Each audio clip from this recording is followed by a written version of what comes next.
Minute के बाद join कर लीजिए कोई. I think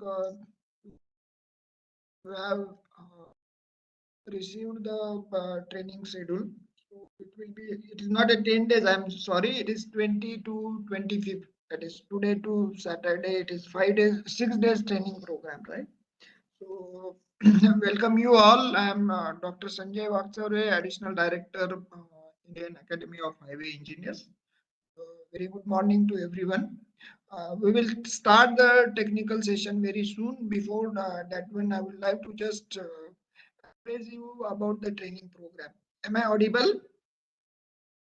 Yes, sir. Yes, sir. Yes, sir. Okay. Yes, sir. Thank you. This is a calendar training program of 3 days, and which normally we conduct offline in IHE campus Noida. But this is a for last more than 2 years we are conducting online training program. This could be the last online training program of this topic. April onwards, we will have only offline training program in IHA campus. I request everyone to just go through the schedule which is there on the website. So, and as I told you that normally this is a 3 days training program. Since we are conducting it on online, so it will be 6 days program. So already link is there. Same link will be used for all the 6 days, right? And every day, as hello Chandanji,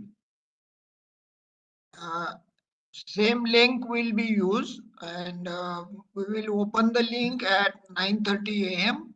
I request everyone to just log in before the time, and so that we can start the technical session exactly at 10 a.m. This is one thing. Second thing is that we have this is a scheduled calendar training program, and all the topics have been decided by the director, sir. Uh, and accordingly, we are conducting the training program. We have selected the faculties who are having a vast experience and expertise in their respective areas. And we request you to kindly be attentive, interactive, and so as to get the maximum benefit out of it. Just a minute.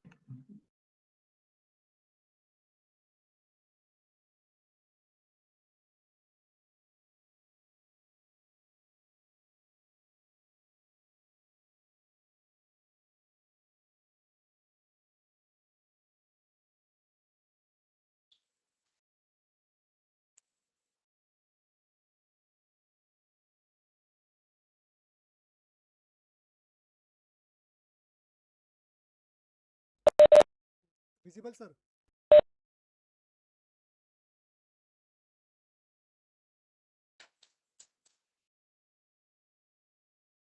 Okay, friends. So we have expert faculties having vast experience. Hope that you will enjoy this training program. Uh, we have received 100 plus nomination for this training program, and we expect everyone to just attend the training program. We whatever attendance record we share with the implementing agencies at the end of the training program. And as per the policy of Indian Academy of Highway Engineers, we issue certificate only for those participants who attend the more than 75%. So we have only six, right? And so you don't have any chance to miss the training session. So I request to all of you to attend all the sessions. Another thing I would like to request to everyone, those who have right now joined, kindly request your colleagues to log in immediately so that we can start the technical session very soon. Uh, anything? Okay. regarding the attendance, then certificates, and this topic. I think we have share a schedule. We have a dedicated WhatsApp group for this one. So kindly all the remaining 5 days, you please at least in a while in the morning, you please just see whether there is anything related to the training. This is exclusively for the training program. So we will be giving you necessary instructions in this WhatsApp group, and we will also share the presentations in WhatsApp group. So kindly be touch with the WhatsApp group which we have created exclusively for this training program. As far as the content of the program is there, during the 6 days, we will be covering all the sessions are 10 to 13. In between, we will have a 10-15 minutes break as per your convenience and as per the convenience. The topics to be covered, they are the hill slope across highways, investigations of hill slopes and processes, hill slope versus mass wasting and instability, investigations of hill slopes and process. We continue again, then database, inventory, then vulnerability and risk assessment, slope monitoring and forecasting system. Then we will cover the protection measures and uh, of the slopes, including the structure. This is the overall content of the training program. I think this is fine for this one. So, anyone would like to just comment whatever I have shared with you?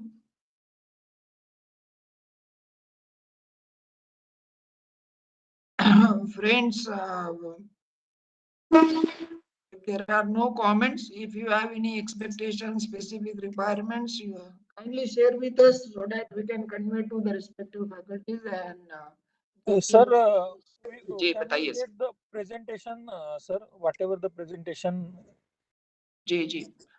We will share the नहीं presentation as and तेरी when we कसम किसी ने receive call from नहीं the किया faculties. You don't have to remind us regarding उसने note भी किया लेकिन Thank you, every day sir. after the end of the session, we will be sharing presentations. No issue. So, friends, today's first technical session will be covered by the Dr. Kishore Kumar, is a retired chief scientist and professor, Central Road Research Institute, New Delhi. He has been a head natural hazard and risk management CRRI, and also the head and advisor of geotechnical engineering area CRRI. Welcome you, sir. I think presently he is a consultant to Jane Struck and has been a consultant to McAfee Satra Group. So.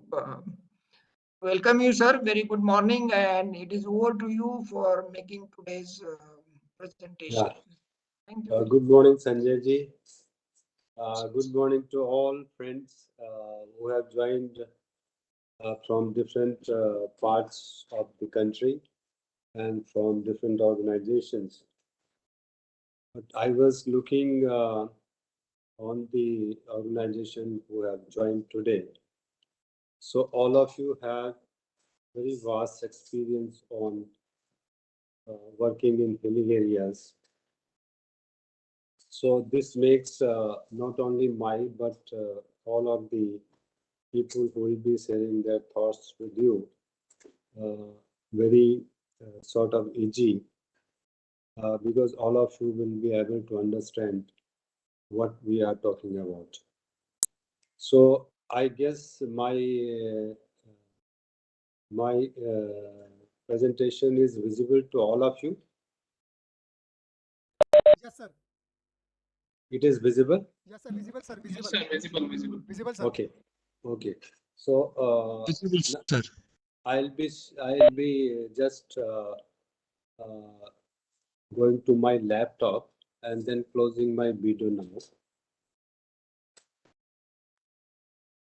If any disturbance because of two devices, let me know. So far, there is no disturbance, I think, no? No, no, sir. No, sir. No, sir. No, sir.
Sir, you're not audible.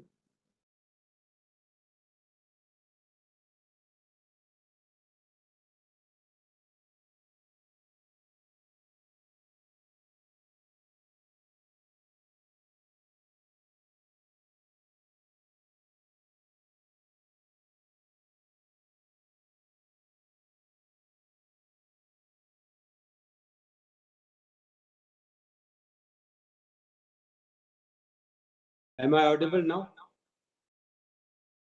Yes, audible, sir. Audible, sir. Yes, sir. Yes, sir. Now, okay. Okay, I am sorry. You probably not heard me so far, huh? No, Okay, it's audible, sir. now it is audible. Yes, sir. Have you heard my introductory this thing or not? Yes, sir. Oh, you have not heard.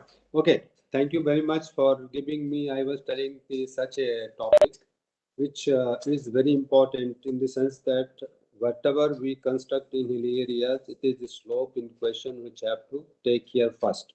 That is the very important aspect. I was talking about my association which Sanjay ji already told. After my superannuation from Central Road Research Institute, I have been advisor and consultant for McAfee in Satra Group, and then now I am in Gens Group. Why I am telling it? Because my role in those organizations were also the same. That how to understand better the slopes, so that to take care of problems, recurring problems of landslide and mass wasting in hilly areas. So that is my job uh, currently, and also past with McAfee and Satra was that. So my focus has always been uh, understanding the slope before planning, during construction, during operation, and during maintenance. So all these areas, slope is at center stress. So some 10, 20, 10, 12 landslides are there just for introductory, just to recollect your memories, what has happened in recent past. Though not all the videos I am showing, you can see on the screen, there are certain kind of landslide in different situation, just to kind of remind you that what has happened in the very recent past. Though I don't have all the videos with me, but to just for the memory purpose, I kept it so that it is easy for me to uh, plan my lecture uh, on the slopes and its importance, particularly when we are constructing the highways. So you can see those videos. They are of different hill states, of different situation, but at the center of these all videos, you will see that highways are there. So the highways are there in different situations. Now, it's not always true that the highways are responsible, but it also not actually incorrect to say that highways are not responsible. So in what conditions highways are responsible and how we can take care of those before we uh, go for this kind of frequent uh, very sad experiences in hilly areas, we'll focus about that. Now, what you have seen here, the landslide in different situation and different kind of landslide, but mostly on the highways. You have recently seen what has happened in Josimat. All the town of Josimat now in questions. We don't know that whether it is possible to restore it or not. And if it is possible to restore it, what we have to do, what really we have to do to understand that whether we can restore it fully, whether we can restore it partially, or so on and so forth. We'll talk about that only whenever interaction is there. But I will not particularly give my attention to this. However, this is very important to note that this is part of the slope which we will be talking about. Now there are landslide. I am giving example, mostly example of UK. I'm in Uttarakhand because this is in center of the news these days. If you see that every highway, whether you talk about the Char Dham or other highways, in every district of Uttarakhand, they are impacted by the landslide.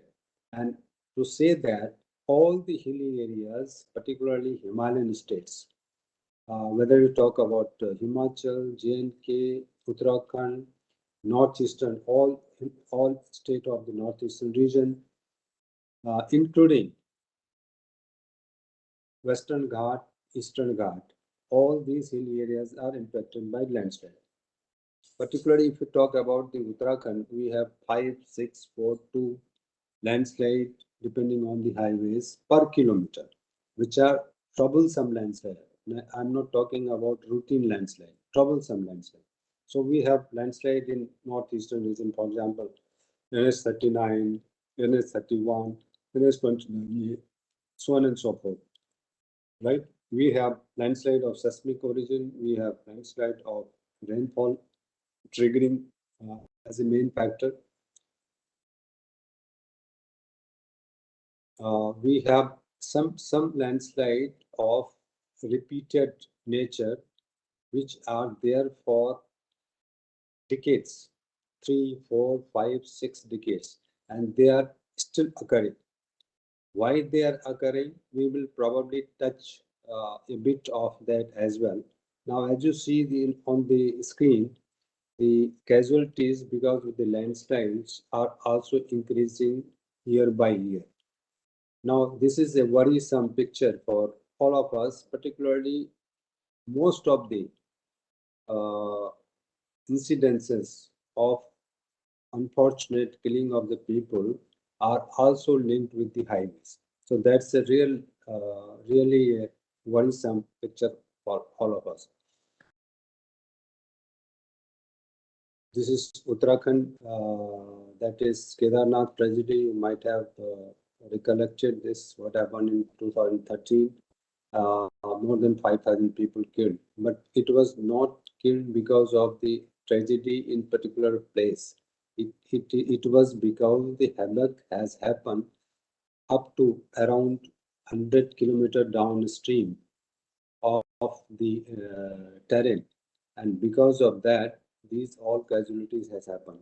We are not our areas in high altitude areas covered by the snow, perennial snow and ice are also not untouched as far as landslide and avalanches is concerned.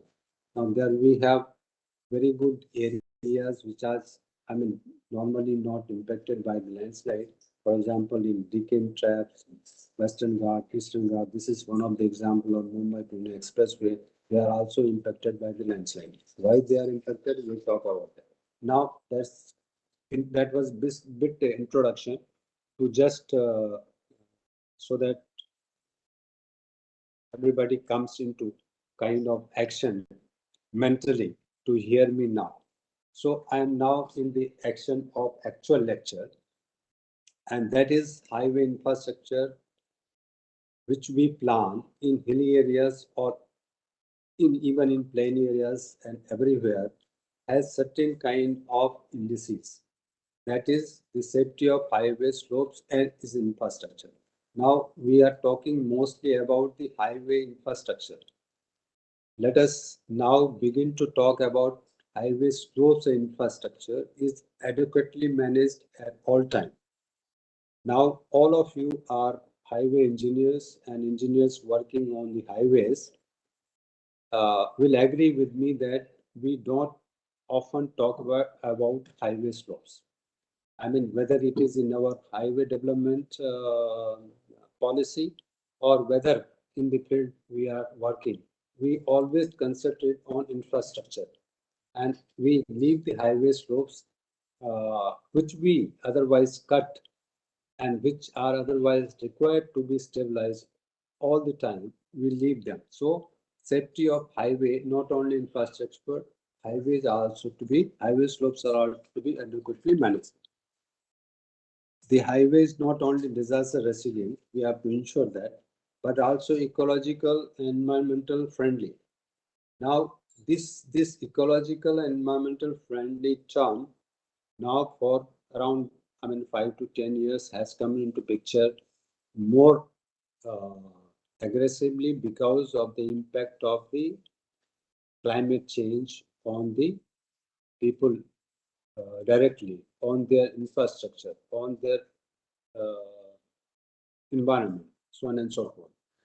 So now the highways should not only be disaster resilient, but they also should be ecological and environmental friendly. People are well informed about risk. Now, this is one part of the highway infrastructure. You might have also read about the Prime Minister's 10-point agenda. We have our own CDRI. We are the signatory of each and every United Nations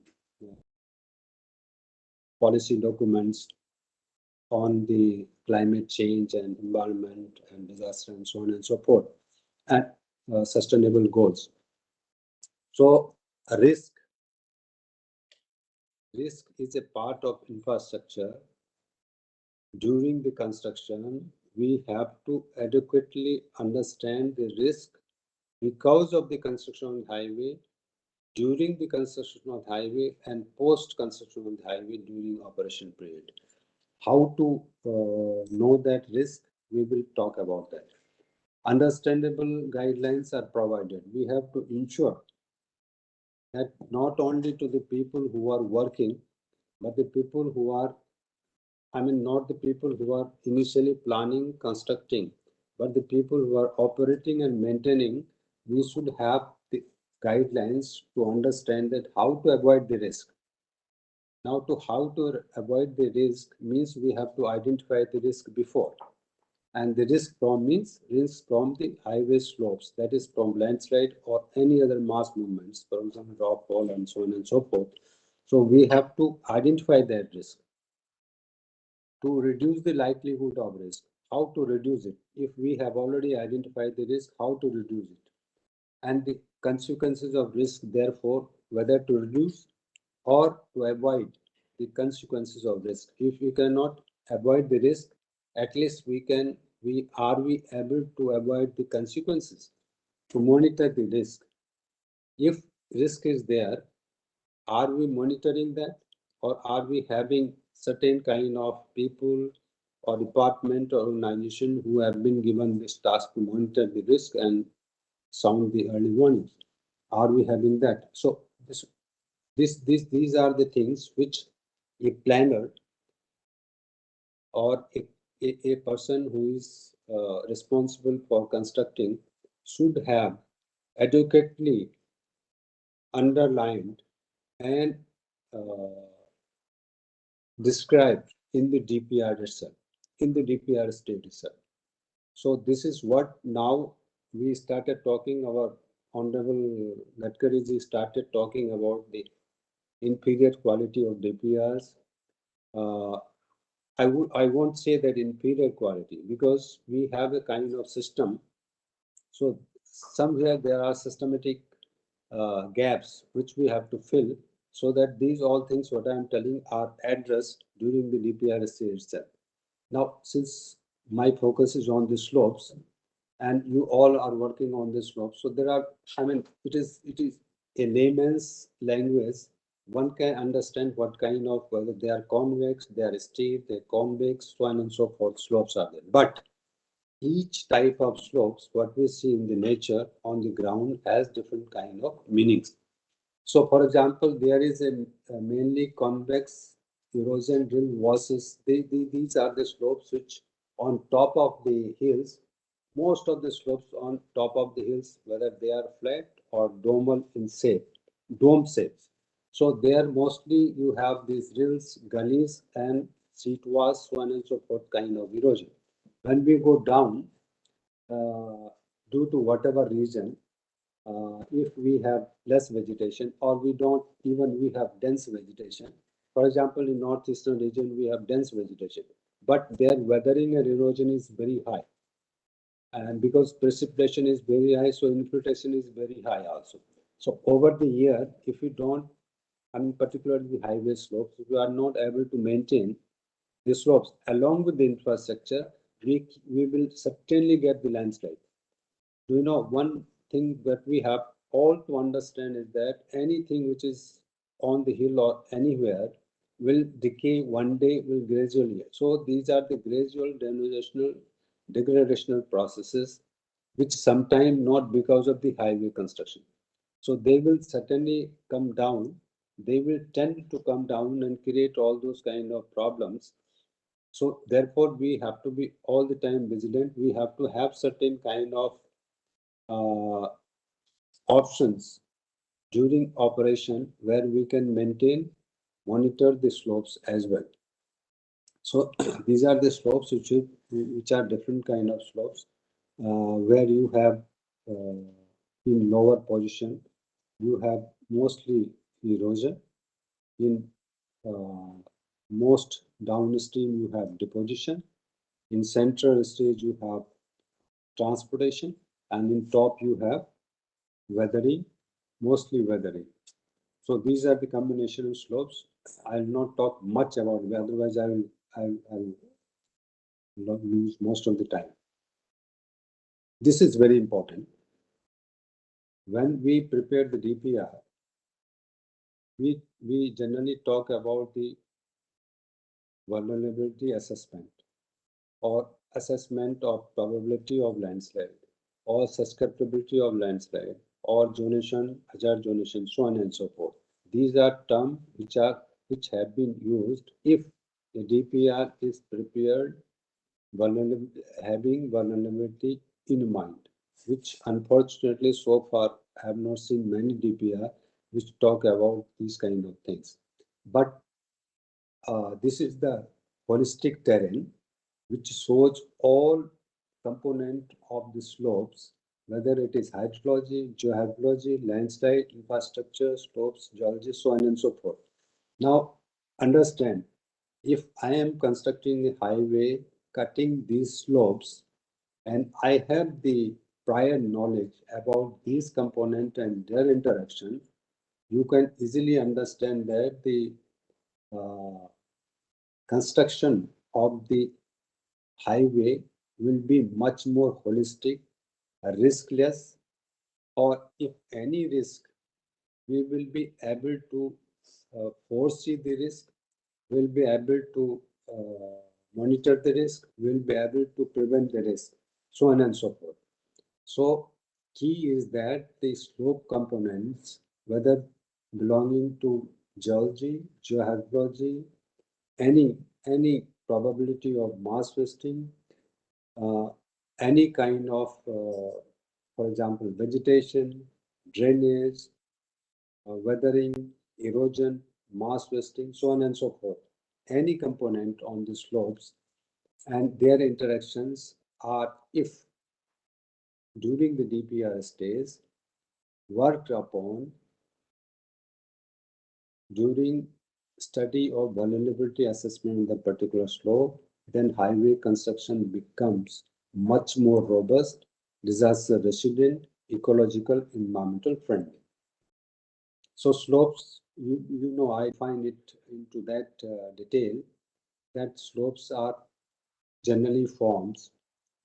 They are the flanks of any valley, and there are erosions, weathering and erosion, and the transportation of material is going down towards the valley, and then because of the uh, live drainage or river or tributary or seasonal drainages come down and deposit or transported downstream. So this is generally the process. But there are slopes which are free phase slopes or weathering limited slopes. Where weathering is very limited and transportation is very rapid. So these are the slopes, three phase slopes, which are mostly rock slopes are there, right? And there are the slopes which are transport limited slope. Transportation is very less, but weathering is very intense. For example, I have just named the northeastern part of our country. Most of the slopes are of that category, right? So their transportation is very limited, but weathering is very intense. Erosion is also limited, and when weathering is to that extent, uh, I just told you that because that precipitation is also more, sometimes the vegetation, which is dense vegetation there, also plays a role of surcharge, which is sometimes so in northeastern region, for example, in many areas, the landslide is happening because of the dense vegetation over time because weathering is intense. There are, for example, sandstone, slate, phyllitic slopes which weather very quickly because of the water. And once these areas gradually become thick weathered soil, they come down because of the weight of the vegetation. So these are the certain kind of slopes which you find there in northeastern region. Generally, so these are the slope. For example, this is a holistic picture shown here that these are the transport limited, I mean the weathering limited slope, weathering less but transport is very rapid. For example, rock slope, debris slope, and there are the slopes where you have transportation limited, weathering intense slopes. These are the kind of slopes we find. Now we have rock slopes and we have soil slopes. I'll talk about how to study rock slopes, how to study soil slopes at a later part. And because this investigation, all this in probably on 22nd or if time permits, maybe today. But to understand that how slope shapes, we know that most of our highways in Himalayan region or in any part of any region, we go into tow areas. Now, tow areas, there are reasons because it's much cheaper to construct the highways in those areas because they are the areas which are most gentler. There is columbium, alluvium, all these kind of materials are there. So cutting the slopes are much more easier than in any other part of maybe mid or high ridge areas. And most of the population also nearby those areas because terraces and all this stuff. So these are certain kind of region why we go for the construction of the highways in those areas, which are the area depositional as far as slope is concerned because of the denudation, uphill side or degradation or weathering or erosion and transportation. These are the depositional slopes where these materials get deposited and make the slope mostly gentle. However, these are the most dangerous slopes as far as landslide is concerned in Himalayan region particularly because drainages are much more mature at that particular area. The water from the whole water set coming all together and draining into those slopes, then the stream is much more in those areas compared to the mid-ridge or the ridge areas. So these are the kind of parameters which we have to take into consideration while planning and constructing the highway. If it is possible to construct the mid-ridge or the higher ridge areas without much of the cost escalation at the initial stage, it will be better to go for those areas as far as possible if in long term they are going to be much cheaper and much less riskier. So better to shift our highway practices to those areas instead of following what we have been following, that go toy areas. So better to have the particularly the people who are in planning stage should also consider these kind of things.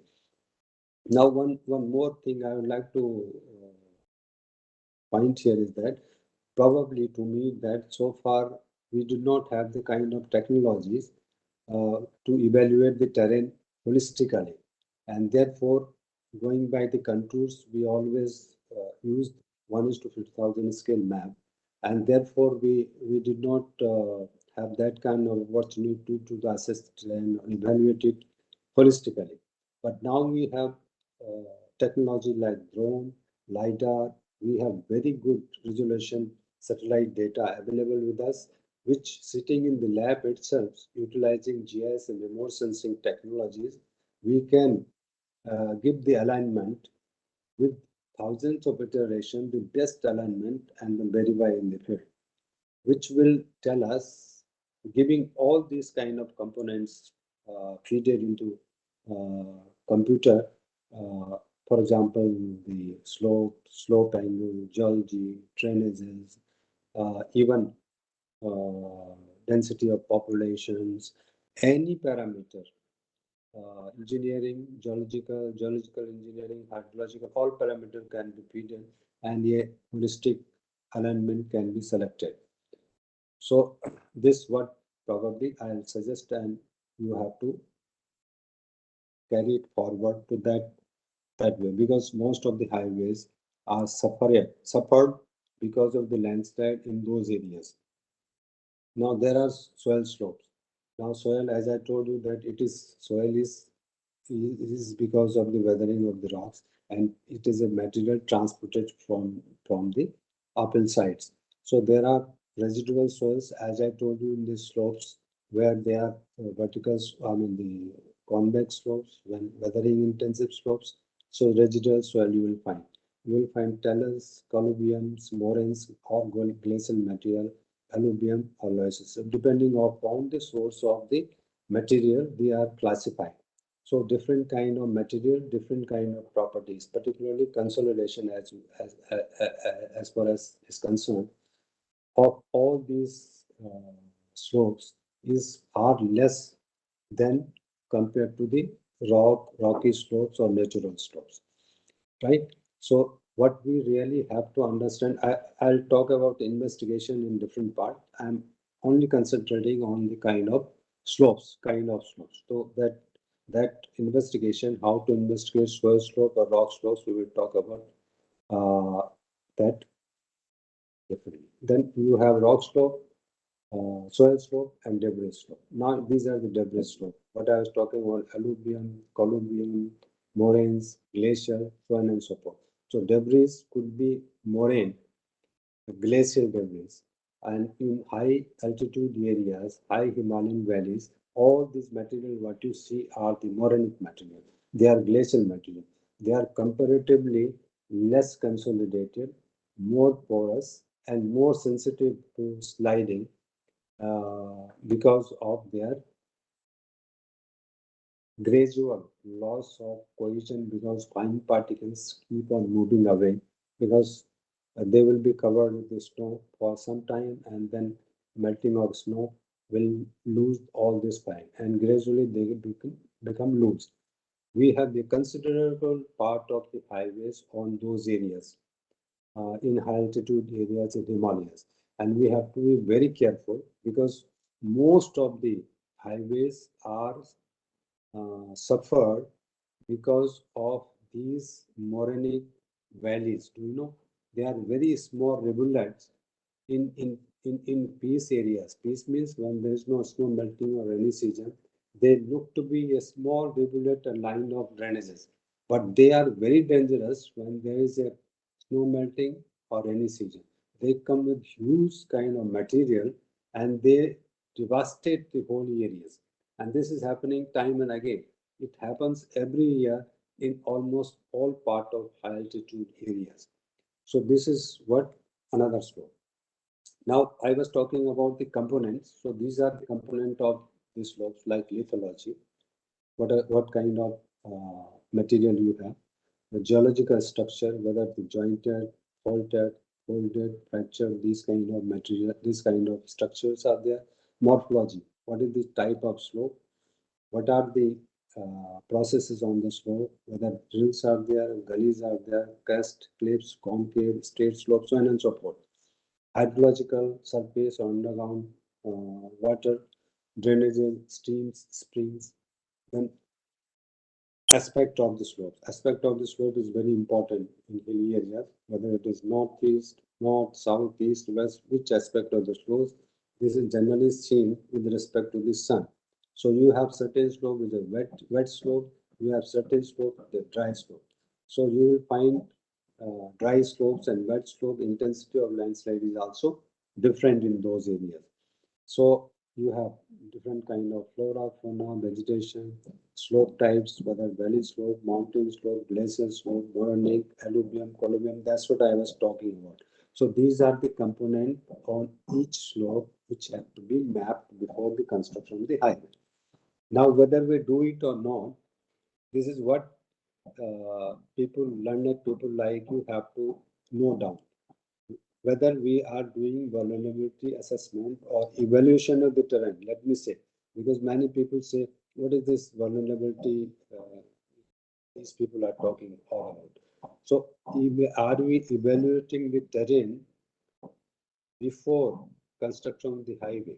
If we are evaluating, are we taking these components into the study and then uh, certainly, if we are evaluating, then we will certainly be taking these components into picture because this is all about the evaluation.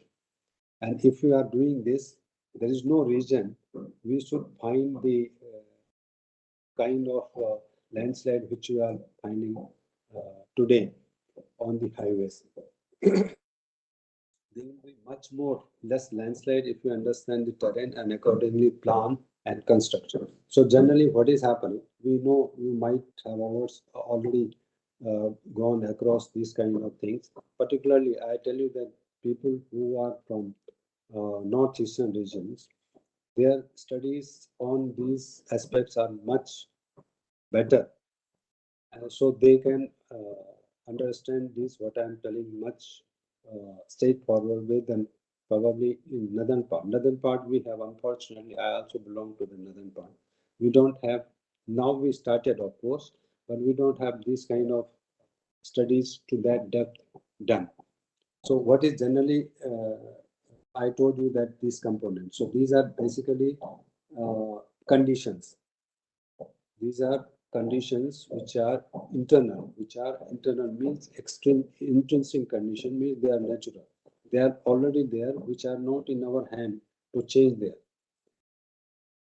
For example, geological, lithology, topography, geomorphology, hydrology, these cannot be changed.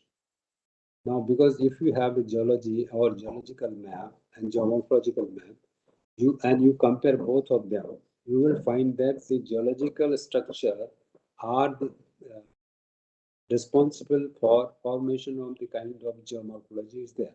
So they are very much interrelated. For example, we talk about hilly areas, Himalayan, they are tectonic. I'll talk about that. So the tectonic or active tectonic or say tectonic structures, for example, we talk about thrust and faults, or we talk in layman's language plates, for example. They shape the kind of hills, and then the morphology is shaped because of the geology, whatever kind of geology is there. And topography and geomorphology are interrelated with the kind of geology what we have or tectonics we have. So they are all internal things which we cannot change. And believe me, they are required to be understood before the planning of, before the construction of the highway. So during DPR stage, a detailed study on this is required to be done. These are the part of the vulnerability assessment of terrain evaluation. They are not difficult as it sound to be. They are very easy. We have, as I already told you, that we have now technology available for subsurface investigation as well as surface investigation, as well as remote sensing based. So we can easily study those without losing much of the time. Then we have the causes. Conditions are internal, causes are the external. They are external, seismic, earthquake, climatic, or our own anthropogenic reasons. They are all triggering factors. So conditions which we cannot change, we have to understand what factor can trigger those interesting conditions so that a landslide occurs during the construction of the highway. And that is the key. That is the key to understand. It's very easy also to understand if you go for such kind of studies. That is terrain evaluation, terrain assessment, or vulnerability assessment, or susceptibility, whatever we talk about it, whatever terms we talk about it. But if we consider these during design stage, the result will be much less riskier highway than we are finding today. We will keep you please keep the questions with you. We will have some time to discuss this. If we can discuss today or maybe 22nd, we will discuss all in detail whatever we are not able to understand each other. So we can discuss. My request is that hear me out. Wherever you have some kind of reservations or questions, because you will have much more questions than I can put myself. So this is very important picture, particularly for those people who are working in Himalayas. Himalaya is a very, as you might have heard, is a very typical landmass. It's a unique in the world, and we have to understand that how it's shaped. So briefly, for 2 minutes, I'll concentrate on it. So it is, for example, this is more than 2,500, around 2,400 kilometers from one parts from northeastern region to the Afghanistan, right? So these are the lateral margin of this Himalayan land. And as you said, different color bands are seen here. They are divided by different kind of thrust, we call plates, you can call them. They are deformational structures all through. They are not simple lines. They are zones of a kilometer to few kilometers. So they are very wide deformation zones. You can say to that to understand engineering point of view. The rocks are already deformed along those structures. Find different kind of structure, right? All through the Himalayas, along the width, along the length.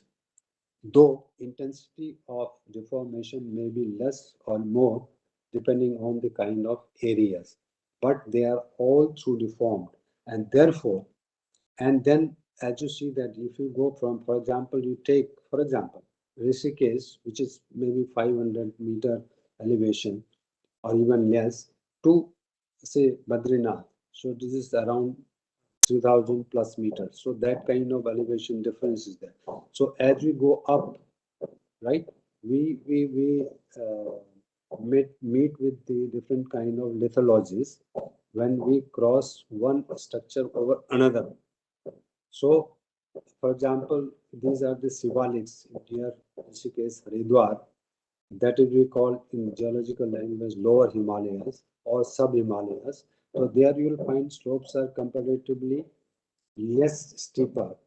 They are more, as I told you, that more weathering intensive, right? Transportation limited and weathering intensive.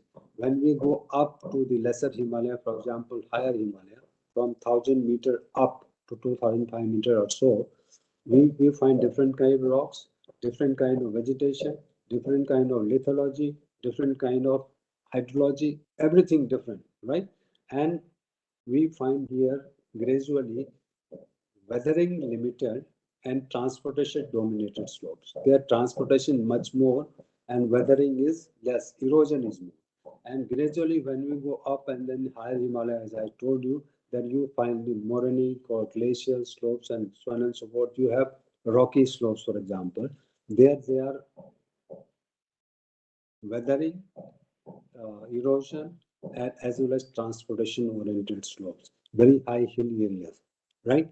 So why I was telling this picture of Himalayas to you, that whether you understand the design of the highway in sub Himalaya, which is only around 1,000 meter up to 1,000 meter, and then 1,000 to 2,500 meter lesser Himalaya, 1,500 to 3,500 and 4,000, sorry, 4,000 meter to higher Himalaya. Do you feel that same design of the highway will work there? Definitely not. So you should understand and therefore take into consideration the variability of the inherent and external factors or components of the slopes which you are cutting before the construction. You should consider those variability of inherent factors and triggering factors, right? So because you have intensity of rainfall also different in as far as altitude is concerned. As you go up, the intensity of rainfall will also increase to certain areas. They will decrease high Himalaya because snowfall is more than the rainfall.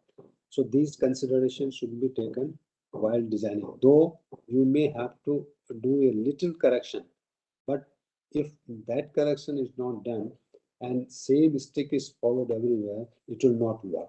And this is unfortunately happening, that you give the same design on the highway everywhere, and then there is a problem. And it is, I can understand, but it's not possible. I mean, for foot to foot, inch to inch, or kilometer to kilometer, design the highways in different way. But unfortunately, Himalayan peculiarities are so different than in any other hilly areas that we have to do a little bit more careful planning of construction, of design and construction in that particular area. So this is the same slide in different kind of listing, that topography, elevation, relief, aspect, drainage, vegetation, all these will vary when we go up from lower Himalaya to higher Himalayas. So few examples, for example, you might have heard those who belong to Uttarakhand or northern part, they might have heard about Kaliaso, Pakhi, Tangni, those kind of landslide. And those who are now working on Uttarakhand, the Char Dham Pariyojana must be aware about Kaliaso landslide. So this particular landslide is around I think more than 4 decades old and still there. So example I am putting you only because of the terrain, as I told you that they are regional structure. These are thrust all through Himalayas. These are thrust which divide the areas all through laterally.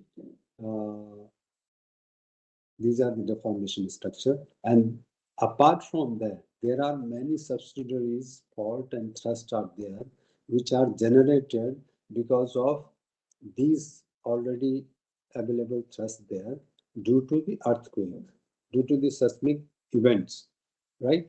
So these kind of, and if we don't map, if we don't understand those areas, the same thing will happen. For example, here, if you find this, you have this is Alaknanda, this is highway, and these reds are landslides. They are landslide, and this is a fault we call Kalyasol fault. This is NET, North Almora thrust, and this is another fault. So these are kind of structures there which are already there, inherently available. If we don't understand those, I mean, if we did not map those before construction, naturally this our highways will coincide with the deformation structure, and then there will be perennial landslide problem there, as already seen. This is 4 decade old landslide. Just one example. This is another 3 4 decade old landslide. They are happening because along they are situated along the thrusts which are already there. Now, how to map those, we will talk about when I talk about investigation. Whether it is possible or not, yes, it is possible. Regionally, it is already done. We have to do only locally.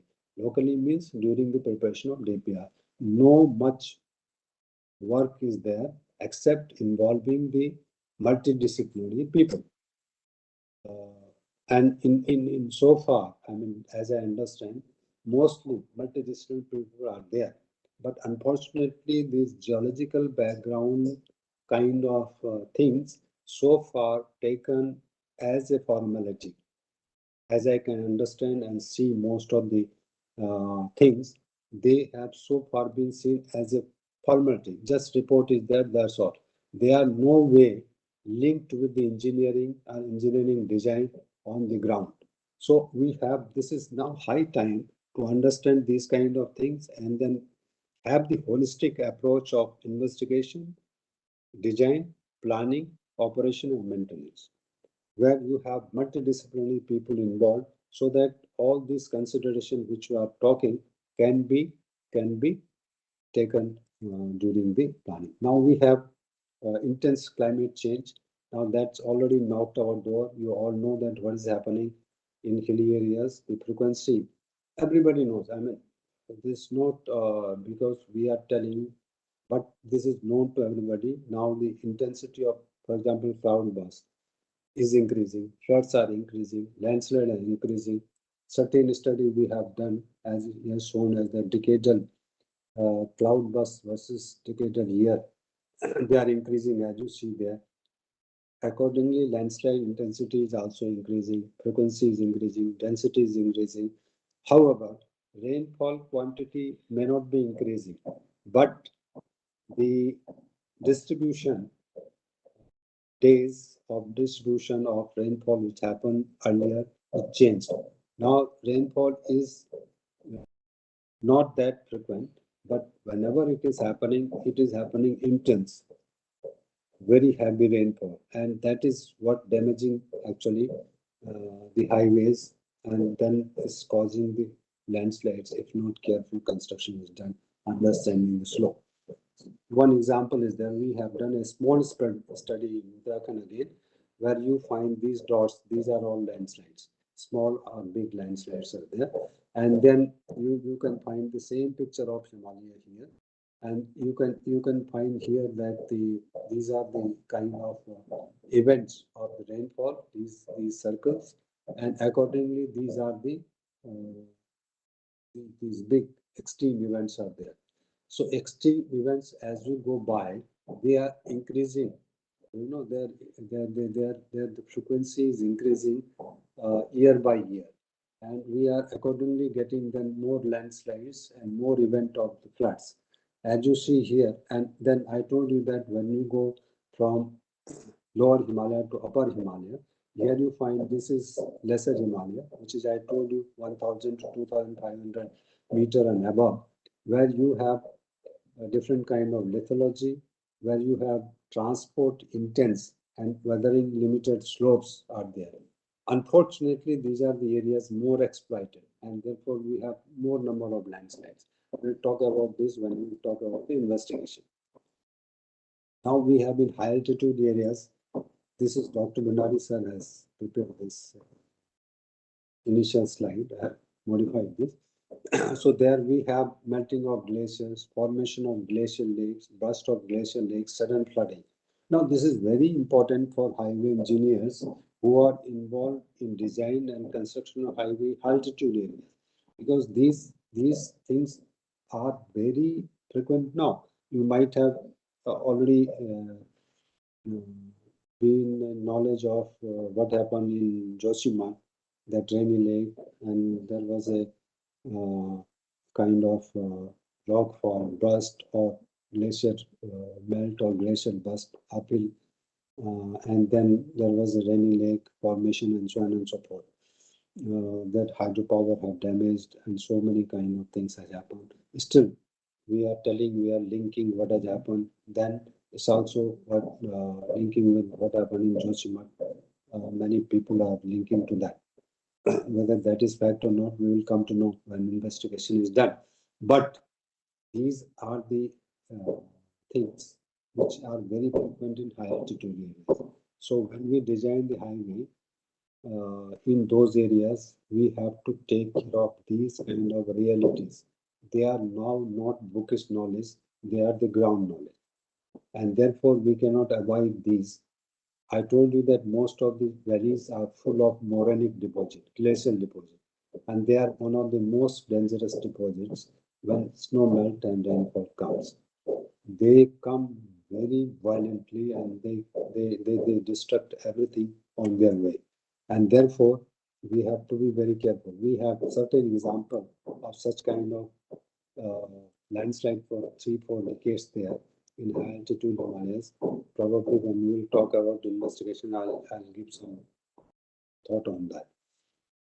So whatever I have told so far, if we if we sum up in a different way and see that how the we are mismatching the highway planning with the ground realities. So what are the major concerns? Major concern in Himalaya particularly, not only in Himalaya, in all hilly areas. You see nowadays Kerala, for example, has become very active as far as landslide, particularly shallow landslide is concerned. So geological setup in dynamic is a dynamic and not it cannot be altered as I already told you. It may create more surprises than we are getting. Climate change effect may be more prominent in future as the projection made and as we already see it. So it's considered that more prominent. We are not in any way in position to reverse that. So we may as world is now trying, we may kind of reduce the speed the way it is changing, but we cannot change what has already been done. So we consider more intense impact.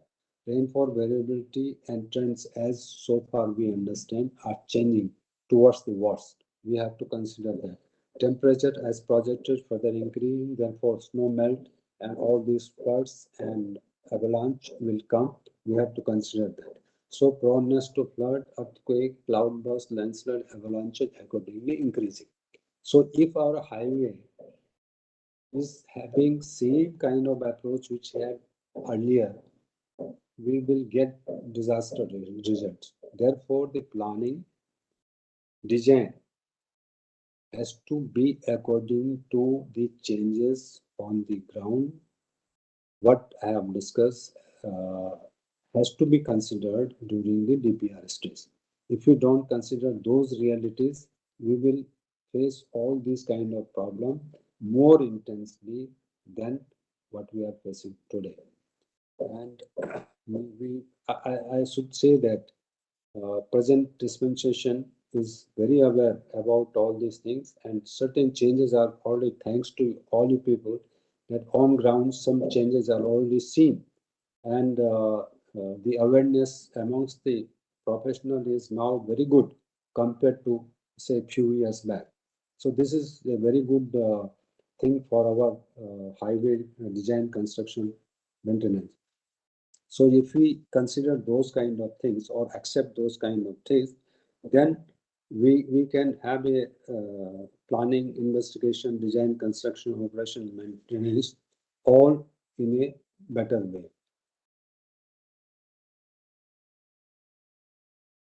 Okay, so in a given situation, what I already told you about the inherent and external condition of the hills, if we are able to answer, and that's what I am talking about, evaluation, vulnerability assessment. So if we are able to answer why only few slopes fail, why not all slopes? See, when rainfall comes and when earthquake comes, it's not the whole Himalaya sliding, or it's not whole hills are sliding, right? Like what happened in Turkey, not all buildings collapsed. It's a very pertinent question. Why only few slopes fail? Why not all slopes are failing? So if you are able to answer it, this is what we will design better highway. And how we can answer this? Through, I will tell you how. Which are the slopes which failed, not failed, right? First is that which are the slopes, why not failed, which are not failed. Second, which slope will fail, right? And which are the slopes which can further fail. I mean, the landslide already happened. Whether that landslide will further fail or not, which are the slopes which may not fail in future, right? Means we have to understand these four questions, or maybe one simple question is that why certain slope fail and why not other slope fail. So we require scientific answers and not vague answers of all those questions. This is possible. That's what the uh, topic which I am talking about. This is possible when we have a proper slope management system in place, rather a highway slope management system. What is highway slope management system? What could possibly be it? I will talk about that. But these are the questions which a design or a planner may not be able to answer those questions because planner's point of view is different. Planner has to give it to the designer. Now designer will design it when detailed study is done. Whether that detailed study includes these considerations what I was talking, whether the vulnerability assessment or evaluation the terrain to that aspect is done or not, that is very important. If it is done, then I'll talk about how the slope management system and what is all about and how simple it is to be adopted. This is what. So this is the basic system. This is already, we have countries like hilly areas, for example, Thailand. You might have, many of you might have gone Bangkok, right? Hong Kong. You might have gone USA, many hilly areas. Switzerland, you might have gone. All these countries have their own slope management system, particularly highway slope management system. So what is highway slope management system? First of all, I have certain questions that highway slopes, whether it is part of infrastructure or not. We don't consider it part of infrastructure. Maybe it is difficult also to consider it part of infrastructure. But people who are really constructing the highway will have a thought to make it to certain extent, maybe from ridge area to the tour area as a part of infrastructure, highway infrastructure. Now, if it is made as a part of highway infrastructure, certainly we will have the mandate to maintain the slopes as well, monitor and maintain. But so far we don't have. This is the question for you professionals, whether we should have a certain slope right from nearest ridge to the nearest toe as a part of infrastructure or not. Highway slope just a natural asset. We consider that natural asset, right? While we talk about highway asset management, we don't consider slope as an asset. We have to think about it. Now, why we have to consider it? Because so that we can monitor and maintain it also along with the infrastructure. Can we maintain highway or any other infrastructure without maintaining highway slopes? No. Simple answer, no. So as you have already seen, you have very good highway. We, India, again, I thanks to you professionals, we are visiting on highway all through the hilly areas and very good roads are constructed. So I should really thank you people for constructing very good high quality roads. Unfortunately, these high quality roads are time and again frequently suffered from the landslides. So my point is that along with the infrastructure, if we have system to maintain the slopes, particularly the slopes which are vulnerable, regularly. I mean, it's not like that. As you maintain, you have some maintenance procedure for maintaining the highway. You should also have a maintenance uh, mandate or structure the same way as we have for the highway infrastructure. So we should also have a highway slope management system wherein we tell that, okay, similarly as we maintain the highway, we maintain the slope as well, particularly vulnerable slope. So this is the system.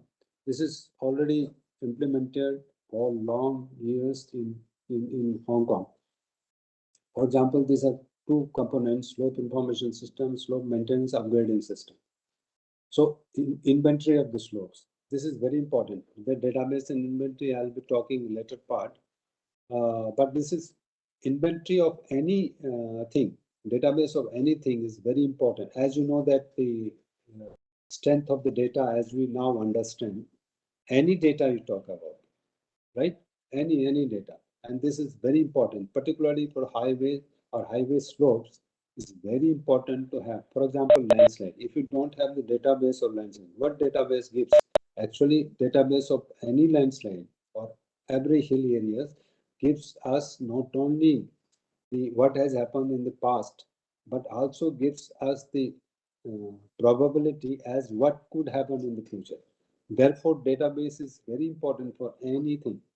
So for slope as well, inventory of the slopes is required to be maintained. Slope location plan, slope catalog. What is there in slopes? What is there in slopes? You require to if you go Bangkok. I always give the example of Bangkok city. Right from airport here, you find that not that dangerous or high hill areas, but they are having hill areas. Do you know that catalog is so nicely maintained? They have even each trees are registered. Even if a big boulder is registered. If drainages are registered. They are all registered part of the slopes.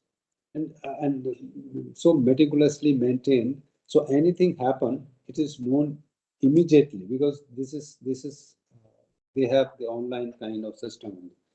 So as built record the slopes, foundation that could affect this by the slope, record of past landslide, as I told you, inventory of the landslide and database of landslide is also important. Then slope maintenance and upgradation. You have, for example, highway asset management and you have highway maintenance procedure and manual probably you already have. Similarly, we should have slope maintenance plan and maintenance manual. Now, if we have all these, which is first column, then we can have all this in second column as well.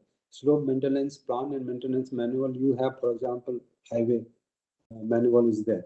System for upgrading of substandard slope. Now, to upgrade the substandard slope means, substandard means which are vulnerable slope. You should know which are these slopes, right? So this is very important. And how we will come to know which are these slopes? We have to study that vulnerability assessment, what I told you. Then slope maintenance inspection and works record. This is what you are doing for the highway maintenance. Similarly, slope maintenance inspection and works record will be there. This is not different than that. And if can be done simultaneously along with the highway, this will be better. This is possible when we make it a part of infrastructure. Long-term strategy for selecting standard slopes, substandard slope for upgrading. Of course, if you have already identified them and some slopes maybe those substandard may not be that dangerous.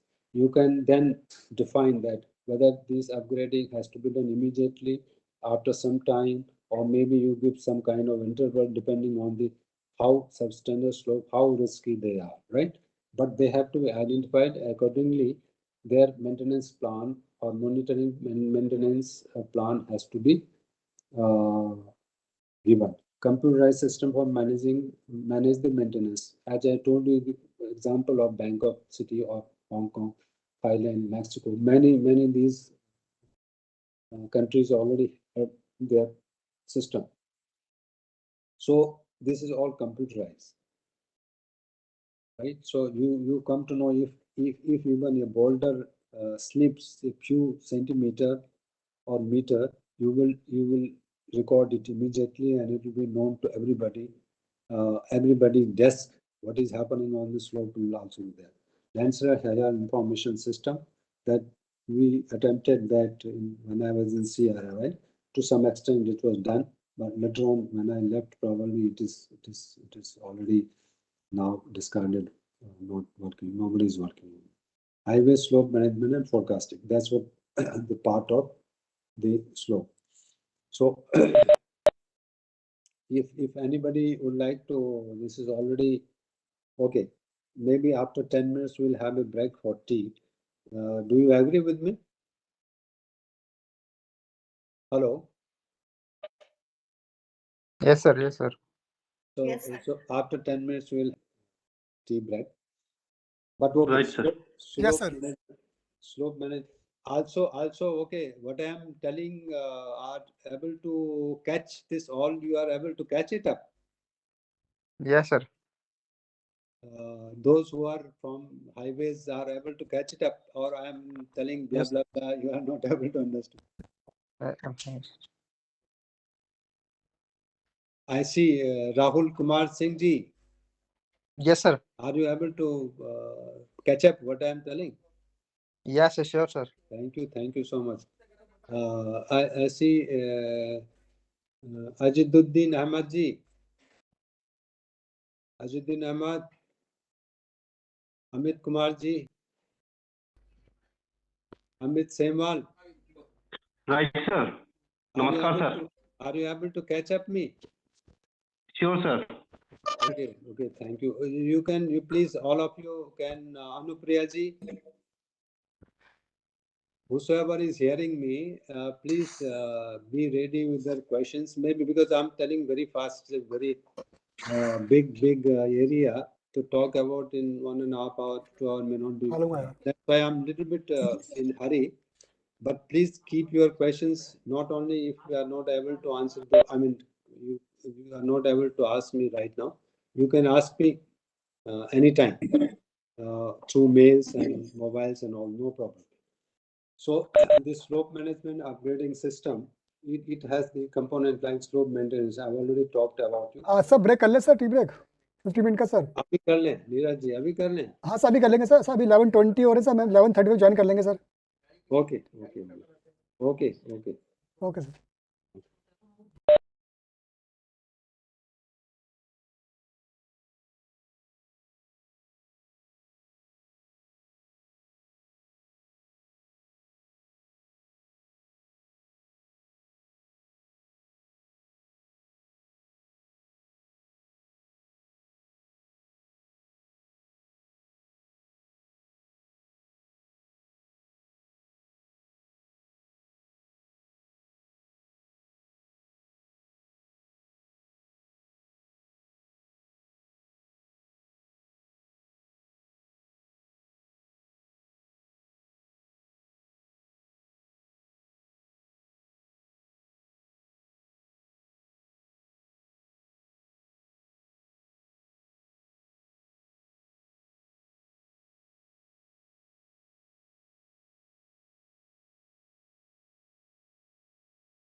about slope management, probable slope management, which I'm proposing and requesting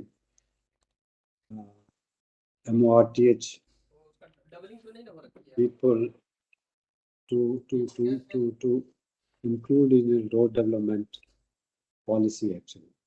So it has three components: slope maintenance, slope upgradation, and preventive maintenance. Maintenance record database. Now I was talking about routine inspection, engineering मैंने रेशम को inspection. बोला ही नहीं भैंचो आने के लिए। Hello. मैंने बोला कि मतलब मेरा इंटरेस्ट है।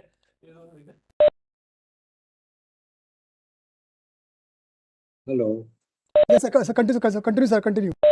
Okay, so this is slope maintenance is in the same tune as we have highway maintenance.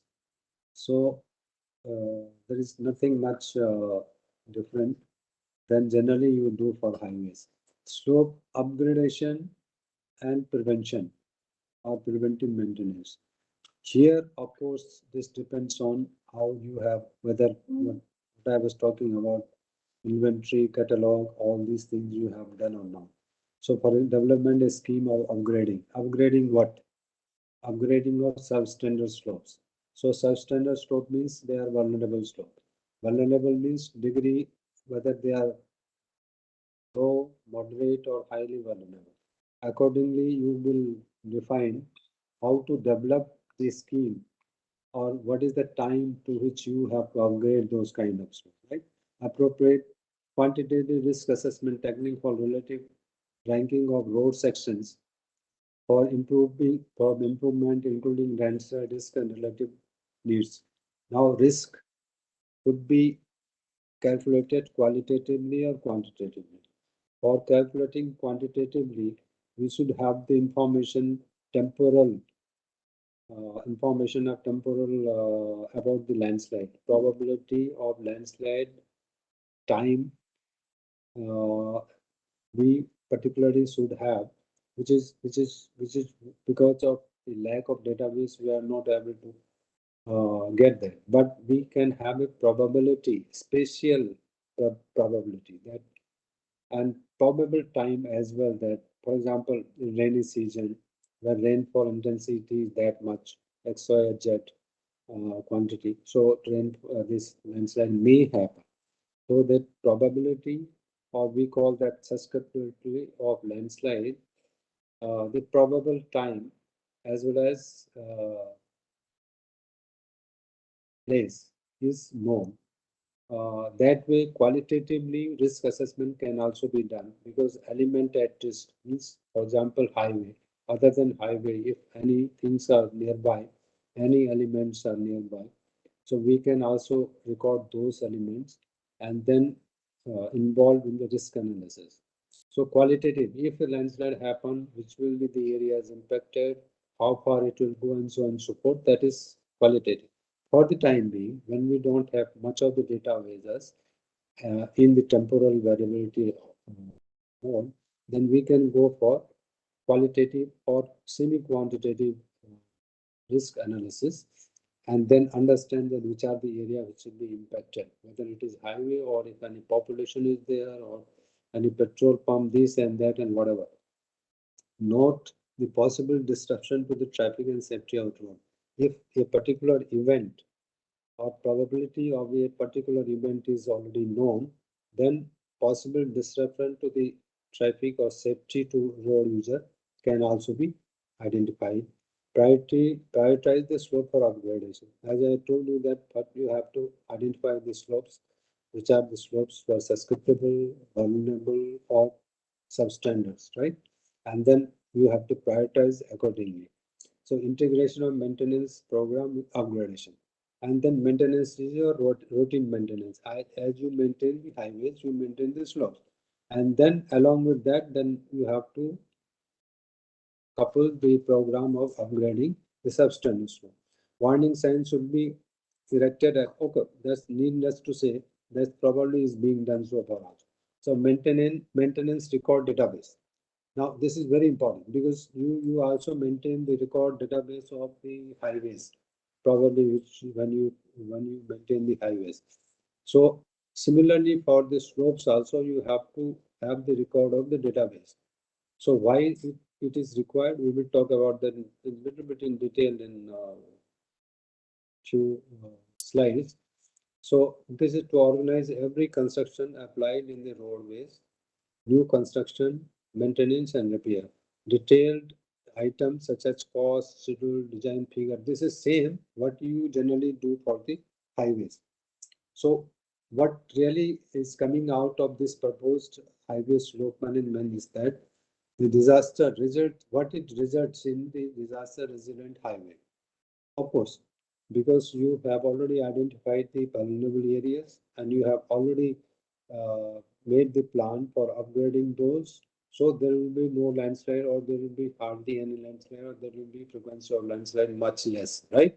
So you are preparing, constructing in a way a disaster resilient highway, which is environmentally and ecologically friendly. Why environmentally ecologically friendly? Because you don't have landslide, you don't have dust, you are not losing soil, you are not losing plants, so on and so forth. So and this is economically also viable or friendly, you can say. So development of digital highway slope management system and forecasting. If you follow this, then you can have a digital slope management system if all these details are there. And then it will be everybody's desk, right, from honorable ministers to the most lower person can also have in their desk these kind of information system. Guideline, module, manual, management study. Some we already have, but to this aspect, what I am talking, we don't have to that detailing. And therefore, it is now high time we go for that to construct the risk-free and environmental friendly maintenance practices as well. Now, believe me, that maintenance practices will depend on your these highway slopes prioritization. If you don't identify them and prioritize accordingly, then maintenance practices will always be poor. Methodology that will provide advanced information system and management strategy, of course, for riskless, safe, and environment friendly highway infrastructure that will be developed. The development of public awareness module, this will be part of this system. So indirectly or directly, the proposed hazard management system, what it will drastically reduce loss of life, loss of property, assets, infrastructure, lifeline facility, loss of resources, loss of farmland, loss of places of culture, so on and so forth. Whatever we are losing today can be minimized, if not 100% plugged. Right? Indirect losses could be avoided. Of course, you know these are indirect losses, loss of productivity of agricultural forest land, reduced property value, loss of revenue, increased cost, adverse effect on water quality, so on and so forth. I mean, there are many to be named. Economic losses expected to be reduced if we really follow highway slope management. So we can reduce 30 to 40% during the initial year of implementation, which can further be increased. The proposed system provide information to educate public, of course, forewarn the public, then it will forewarn and update concerned agencies as well. So what gradually it will provide the strength, capacity to our not only our ground engineers but also the public living in nearby areas. So this is just an example that how this kind of system can be prepared. Just only two slides to tell you that it is not that difficult as you understand. This is very important. What we require is that we require databases. Now databases are different. Primary database, secondary database. For example, we require about geotechnical, geological, geomorphological, so on and so forth. Those kind of databases, socioeconomic databases. User work with one unified object view of geodatabases. We have slope landslide databases, highway road geodatabases, hydrological databases, so on and so forth. Now, these databases, if we don't have, for example, we don't have XY jet data at the moment, we need not to worry. We have to start with the fresh, whatever data we can generate. If generated data is not already there, we will not, because for last 30, 40, 50 years, we are still telling them we don't have database. It will never be there if we not start. So let us start with fresh and have, as I already told you, we have now so good robust technologies available. We can generate the databases very quickly, which are current databases, and then keep on following them. Certain databases using remote sensing and GIS methodologies or technologies and tools, we can generate databases of past 20, 30, 40 years back databases. If we have the satellite data of the particular areas, we have the agencies which are available in every state headquarters. শোনা তো যাচ্ছিল এখন And বুঝতে পারছি না unfortunately, এখন these slide তো agencies চলছে are কিন্তু not শোনা being যাচ্ছে না utilized by the states. These agencies are purposely created in those areas so that they help the professionals, and therefore these professionals can utilize those agencies to create these kind of databases and use for road maintenance, landslide hazard mitigation maintenance, infrastructure planning, property management, emergency response, so on and so forth. I mean, these database, I mean, this slope management system, what I was talking about, can be made online, wherein online informations are flowed to all the nodes, whatever you provide, they can be provided. It is there is a possibility. I'm not going in detail now to the strength of the database, but to certain things are very important. For example, advantages of this proactive handling. So far, we have reactive. Whenever landslide will happen, we'll go and try to understand it, plug it, whatever way it is possible. Unfortunately, what is happening in that landslide so frequent during rainy season, it's not possible to even prevent all those landslides. Even sometimes it's very difficult for the agencies to clear those landslides within a very short span of time. And therefore, let us understand that none of the landslide are permanently plugged because of high frequency of these kind of problem during rainy season. So there is no proactive handling of these landslides. Now, again, I would thank the government that now they have started these kind of processes and some proactive handling is started. But so far we don't have to that effect. We should see actually. We all expected to see. So let us not be reactive, become as proactive as possible. Means of collecting and tracking of expenditure. No, it is very important again to understand that we are not having an idea that how much we are spending on just restoring the highways from the blockade from landslides or other mass movements. We are not having this kind of a sum available in the with the planners that how much money we are spending on the landslide only for restoration rehabilitation. Forget about prevention and maintenance. Prevention and maintenance we are spending very less, but huge amount of exchequer money is being spent on restoration and rehabilitation. So this at least this we will be able, if we have such a slope management system, we are able to track the expenditure, cost, and consequences can be predicted as far as economical consequences and consequences to life are concerned. That can be justification and defendable basis for making selection decision, consistent strategy, public awareness, so on and so forth. I mean, there are innumerous number of issues which can be addressed through this system if we have this system in place.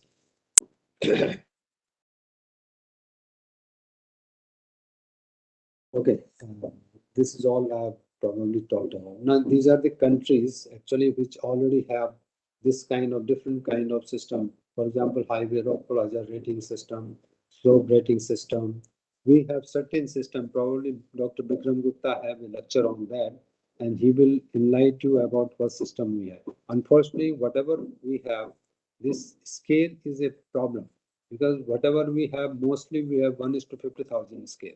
Now, 1 is to 50,000 scale of these kind of things cannot be utilized in local planning, and therefore we probably have to change the scale. We will talk about the scale at some slide, but we have to change now. Maybe minimum scale 1 is to 10,000 will be very important.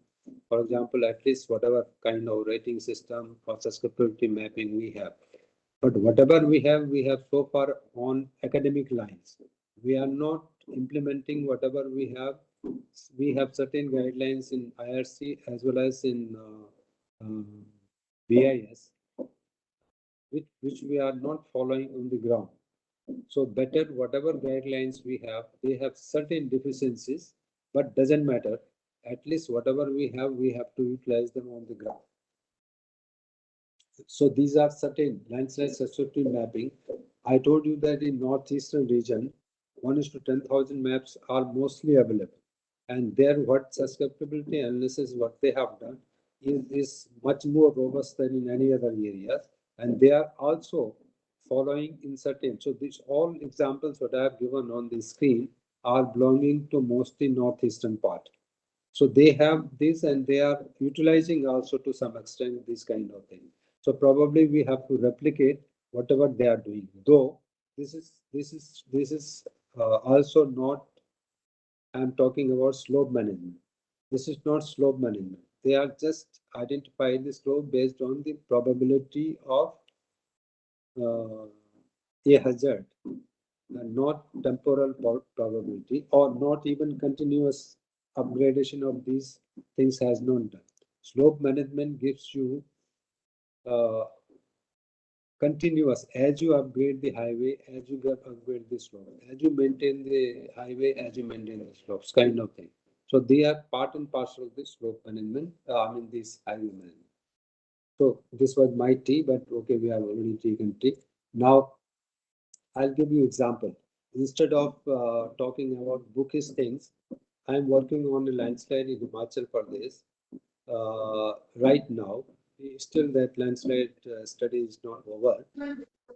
So, so I'll talk about that how to go about slope management. Before slope management, what are the studies you required? How to go about it? So this is whosoever is from Himachal can understand this. This is Sai Ramsar Road actually, but this Sai Ramsar Road in Himachal Pradesh, Solan district. So these are the maximum length of this particular landslide, 600 meter. Width along the ground is total height. I would say this 500 meter. This is around 600 meter. This landslide happened in 2020. And how it has happened, we will talk about that, right? So this is what actually one World Bank project is there with HPDRIC, and they are working on around 2,500 kilometer highway in Himachal Pradesh. And certain landslides are there. This one of the landslide, I was working with Satra as a consultant, and still I am advising them.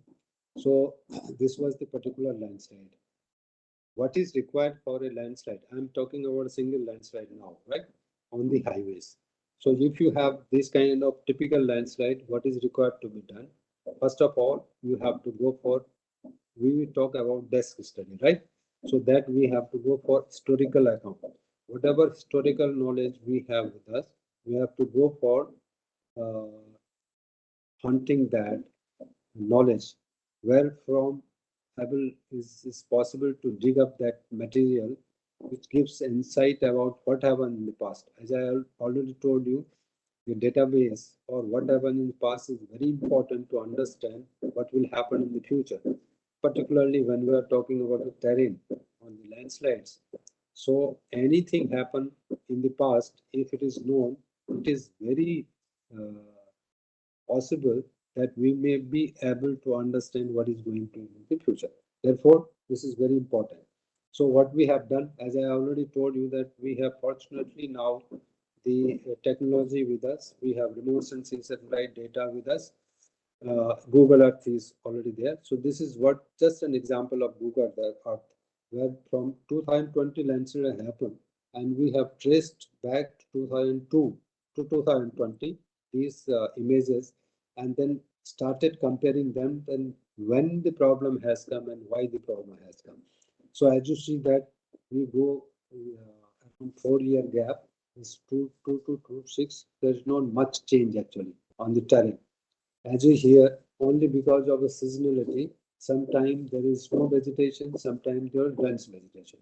What only thing is to understand is that this part, having agriculture, uh, cropland is there, and then some houses are there. So this is being exploited because of the two. Then we can see that gradually some kind of drainages are being developed here, right? Right? This is so far a state slope, as you see here. This is densely vegetated, so this is only because of the, so up to 2018, nothing seems to be happening in the area. Now, when you go 2020, you find some stresses on the slope. Some stresses on the slope already seen. Now they are in the Google Earth images. The resolution is not very specific, not very high. If we have a high resolution satellite data or drone or lidar on such kind of things, we would have given much more information. But even in Google images, some distress area have already been seen and identified. As I told you in previous picture that some drainages started developing here, and as you see that the boundary now of landslide happened in December 2020, and the boundary of that particular landslide is defined by those two drainages. Possible distress lines, we can say, they have defined the boundary of that. And as you see that particular landslide, this is what we have noticed here, right? Here, this has become a boundary here, and some distances were here. They are now more visible here. So this landslide happened there. Now rainfall was said to be one of the causes, but we have noticed yes, rainfall was there, but not very intense. However, there could have been prolonged rain compared to 1 day rainfall. There was a prolonged rainfall, so cumulative impact was there. So what is happening is that landslide impacting the slope involving the irrigation field, the road, considerable area. So basically, the area impacted by the agriculture facilities have been impacted, right?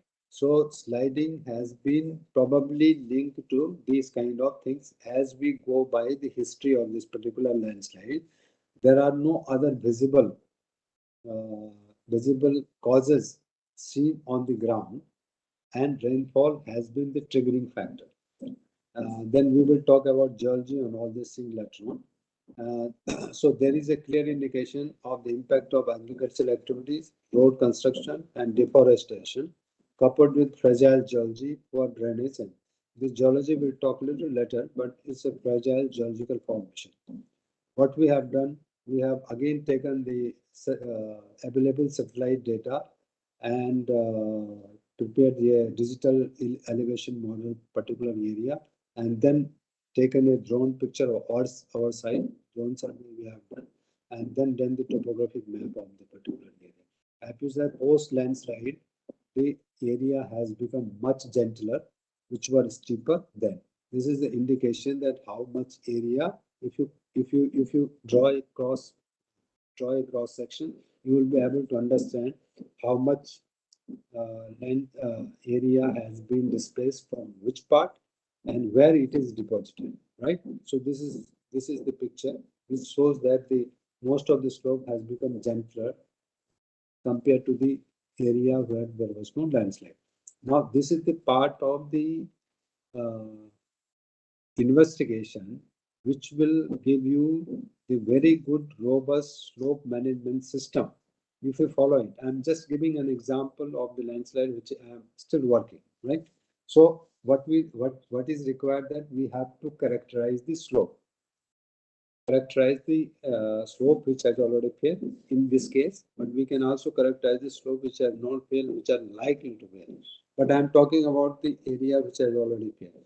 So this is a characterization based on the just preliminary investigation, and it gives us more than 70% of the accurate information, right? I will talk about that. So this is ground. We have visited the area. Ground is the top part of the particular landslide, which is not visible from down inside. You have to go up.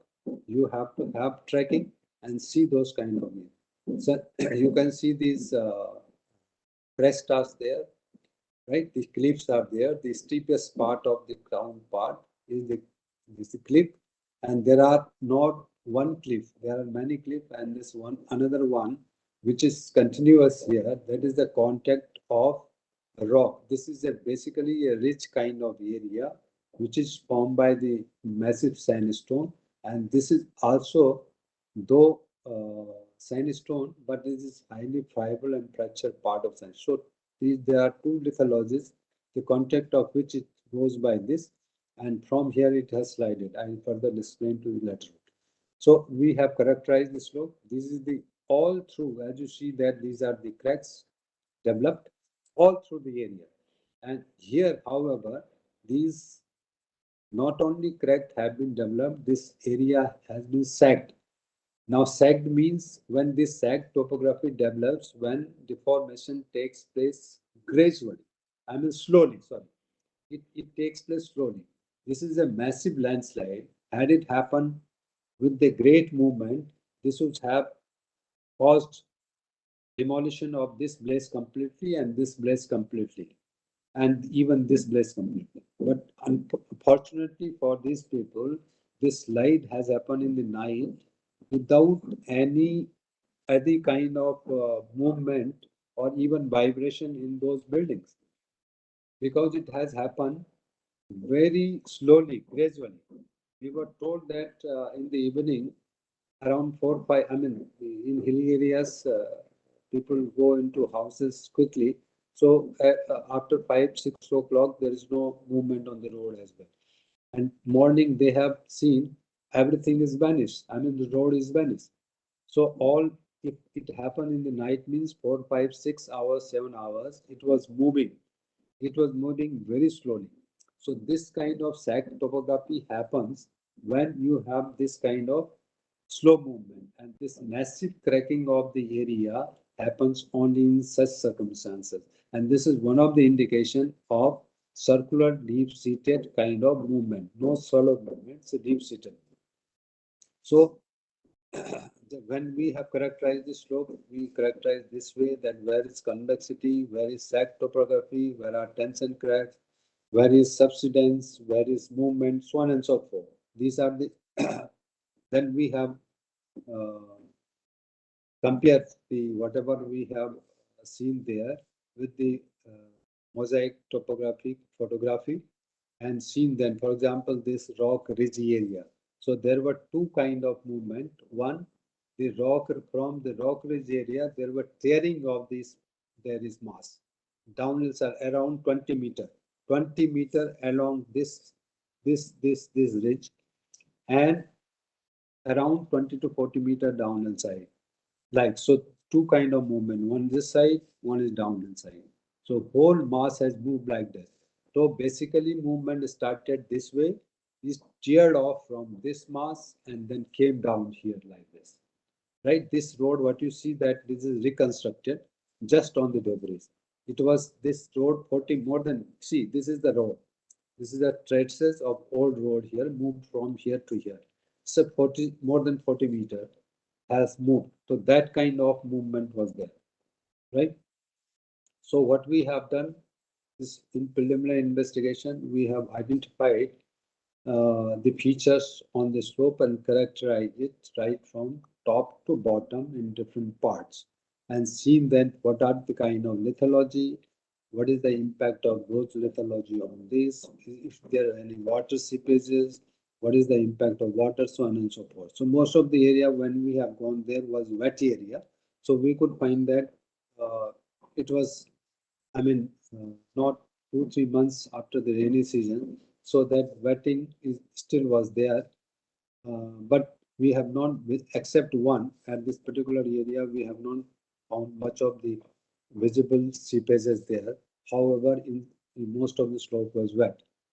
So, as I told you, this was the ridge area where we have massive sandstone, and which were dipping downhill side, interacted by the vertical joints, as you see here.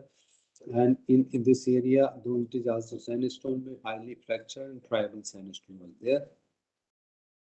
So as we move downhill side, you see that this ridge area and these cracks. Now you can simply found out their separation in the rocks. It's more than 2 to 3 meter, sometime from few centimeter to 3 meter separation of these rocks is there. As you, the huge cracks around 1.5 to 2 meter huge cracks are there. They are also in depth wise more than meter deep cracks are there. So you can see these huge cracks have developed. Still, fortunately, the population around the landslide has not been impacted because of the slow movement of the particular landslide. Why it was slow, we will talk about that. There are the huge cracks, as I told you, the separation of the rocks here. as you move down, now we have come down. I told you this sag topography. This is the rock ridge and this 20-meter tearing of the strata is there. This is the sagging. Now you can see this kind of sagging here. There are huge cracks all through the width of this particular highway, particular landslide, and see the tearing of these cracks from each other from few centimeter to more than a meter. As you see here, the width of the cracks and length of the cracks. Whole part is sagged and cracked, as you see here, right? You see that the stepping here, we have further thought. I have just to explain you that how the topography has changed. You can see that how this is a crack developed, teared off, crack developed, teared off. So it has formed a step topography. This gives you the indication of sagging, and this happens only when you have slow kind of movement, right? And this fortunately was there. Further, you can see that what kind of cracks have developed and what is the intensity of those cracks. Now, just imagine if we have not noticed those kind of things, if we have not gone to that kind of minor investigation, what would have happened in next rainy season or in subsequent rainy season? It would have been a bigger tragedy, and still these problems are there. They are gradually the cracks are shrinking. The movement still is there, but not that violent movement. But we cannot wait. We have to go for correction of the particular landslide, other we will get a perennial problem. To the extent that it is not possible to stop it. Downhill side, if you go further, if you characterize, you see the rocks highly fractured, highly friable, and maximum strain on that toe part of the area. Here is a village road at the toe of that particular landslide, and you see here this kind of the uh, formation of the rocks, highly fractured rock is there, right, in those areas. So this is one landslide which we can also understand the process for a slope management, right? You can manage the slope when you have nitty-gritty of each and every component. I was talking about the slope component. Now, each and every component of the slope, whether we talk about geology, whether we talk about geomorphology, whether we talk about the slope, whether we talk about the vegetation, whether we talk about anything, they are all preliminary. We have touched all those components, and then we will talk about what are the possible causes. You will be able to understand the possible causes when you have already seen the ground, you have investigated it preliminarily, and then you will be able to not only find the causes but also say what more detailed investigations are required for further to understand it, strengthen the understanding of the causes of the particular landslide. So, broad geological characteristic. Geologically, the area is part of the Shivalik. So, is here sandstone, slate, clay, conglomerate, clay stone, these are highly weatherable. As I told you that this is also a weather intensive area, not really transportation dominated. This is a transportation limited slope. So here weathering is high. One, because of the topography, because it was a gentle topography before landslide. Second, because of dense vegetation. Third, because of the formation, the geological formation. And fourth, because of the wet area. The aspect of the terrain is that it is mostly keeping it wet. On right side composed, I already told you this ridge was the massive sandstone, which is blocky and then interconnected with these vertical joints, which is forming bigger slabs of the sandstone. And since rocks are dipping towards the valley, so this makes us more vulnerable for sliding the rock as well. On right side, I've already told you, though this is sandstone, but this is highly friable in fracture, not sensitive to sliding because this is not a very steep slopes. Average slope is 40 to 45 degrees. Morphology, series of crowns, convex top, concavity at middle, and numerous cracks. This is, as I have told you, the indication of the deep-seated landslide. Convexity on all part with sagged crack topography, as I have told you. So what is happening now is 2021 and now slope has become gentler. It was when it is slided, it was steeper. Now from 20 to 22, now 23 we are. 3 years had two plus years passed. Now because of the movement, this gives an indication of the continuous movement. The cracks have strength.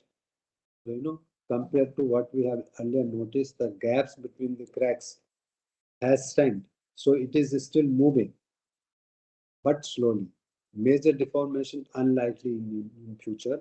After seeing those features, after studying preliminarily, we found that major movement may not be there. However, small magnitude deformation likely to continue and may transform to a bigger, if not corrected at this particular time.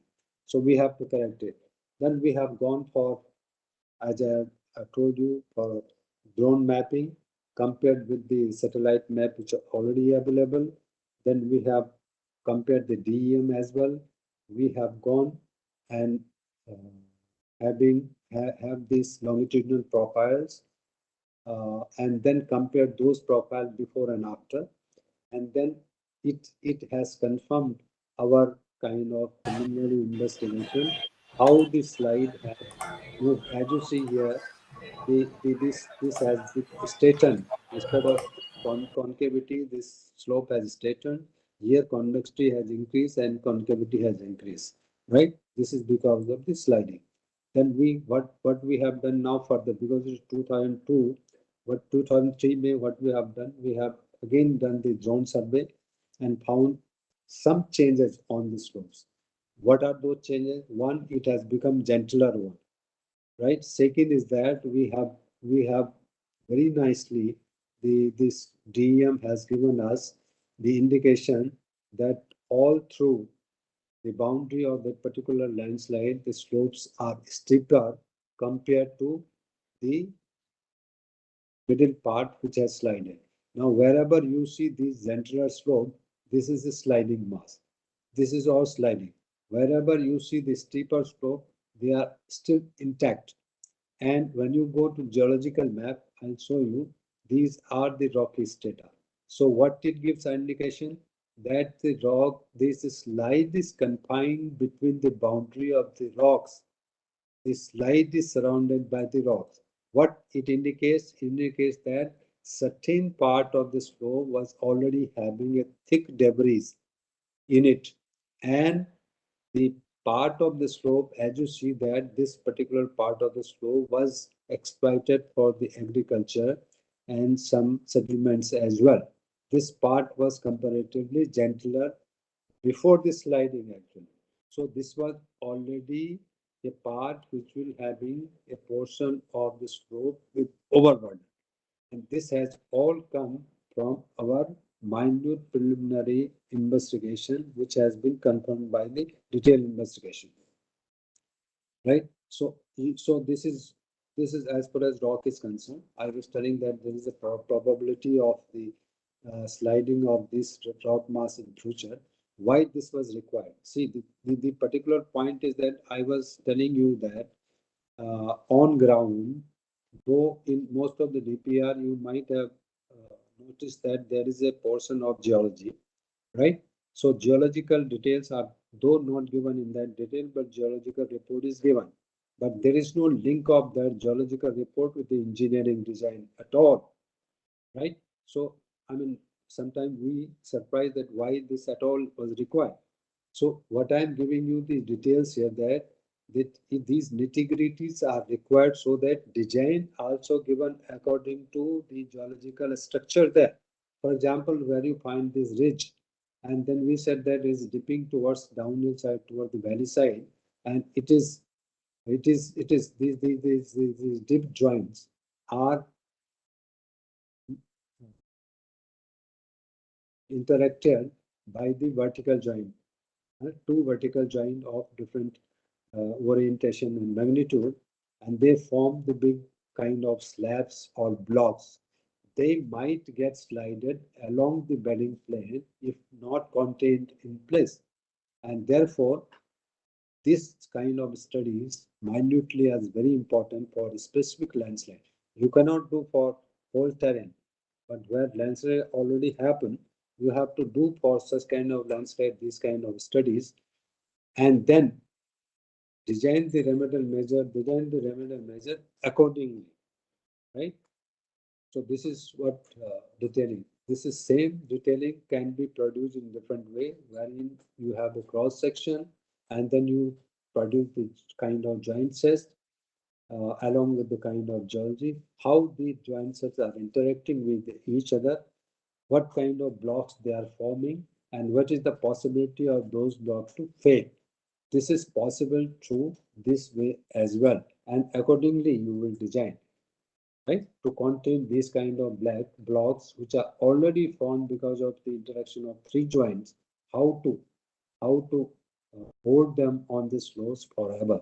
So accordingly, we will design the remedial measure. We'll talk about those kind of things probably in the next lecture on 22nd. So these are certain kind of study of the same rock, that how this, as you see that this is a slope and you see these arrows. So this is possibility of planar parallel along the slope, along the bedding joints. There are wedges formed, but they will also have the possibility of those wedges to slide along the bedding joints. Now, further to strengthen. Now it comes part to further study. This so far has been the superficial studies, which has strengthened our understanding about the probable causes of the particular landslide.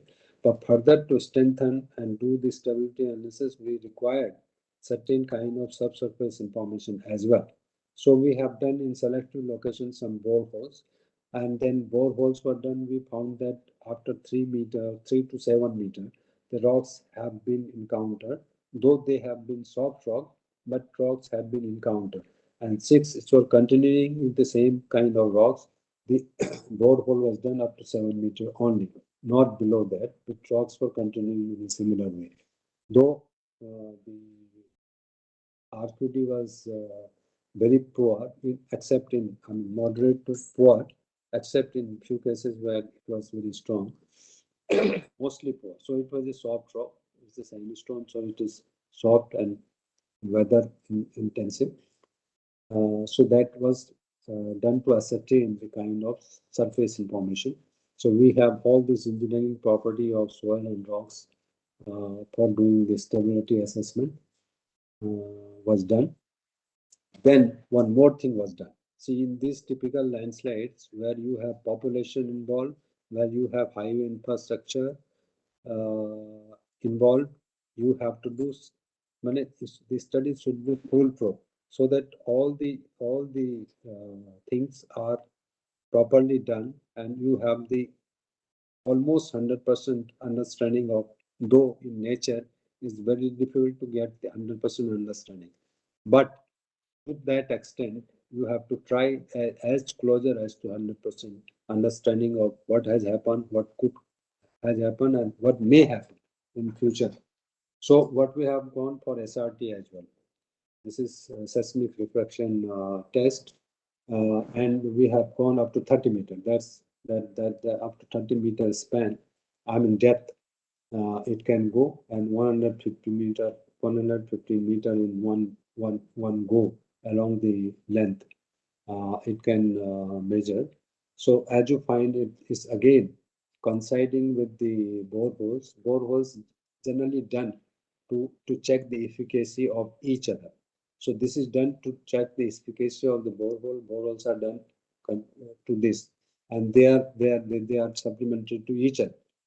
So here also you find that is basically soil up to 3 meters, and then it's a soft rock, and then it's a moderately to highly, the less to moderately weathered, very less weathered rock.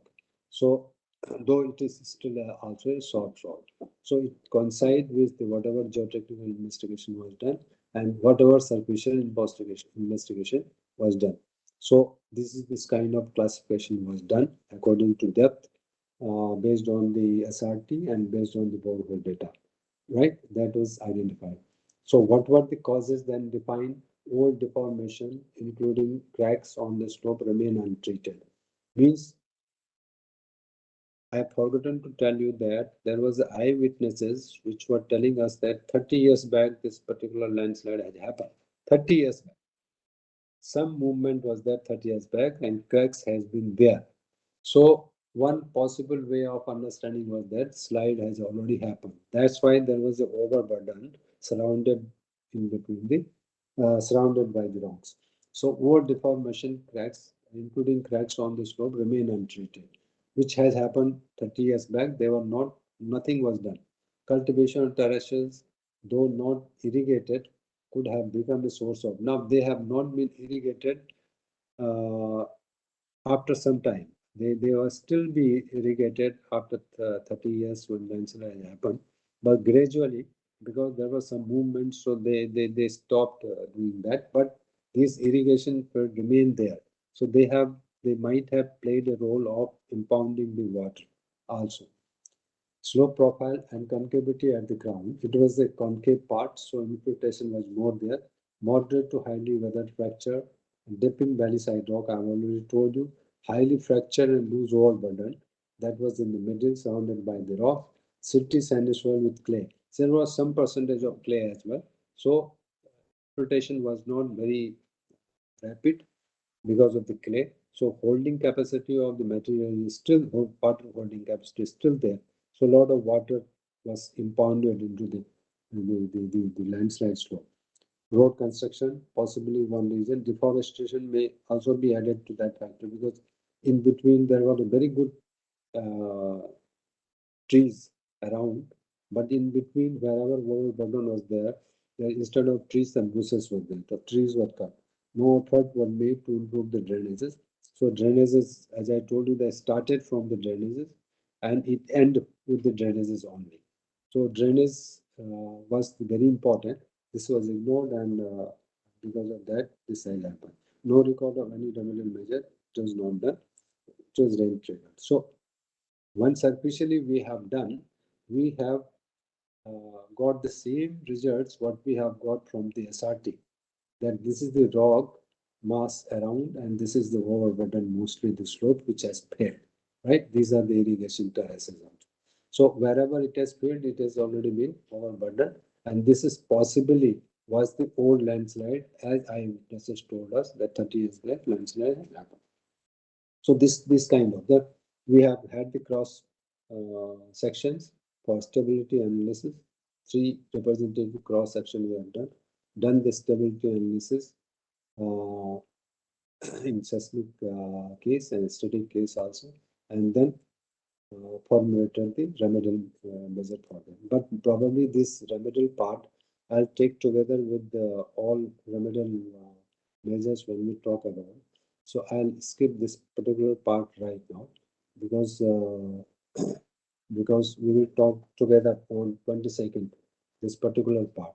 I'll talk about another example, which probably many of you who are working on this Paramanu Solan Highway, or even Solan Catholic now, they must be aware. I think many of people, I have seen some people from Himachal part also part of the people who have opted with this program. So this is another example of good practices of slope management watershed. The previous was for the single landslide, which contain preliminary information in detail, followed by detailed information, detailed investigation, and then design of the remedy measure. Another one is this from Parmanu to Solan. This is, as you see here, this Parmanu to Solan. These are this kind of structure. These are the thrusts, original thrust. We would say this go all around the Himalayas, right? Now, see, in geological background, when we talk about geology, we have to understand about this kind of structure regionally, if not locally. Regionally, because the regional geology makes an impact on local geology.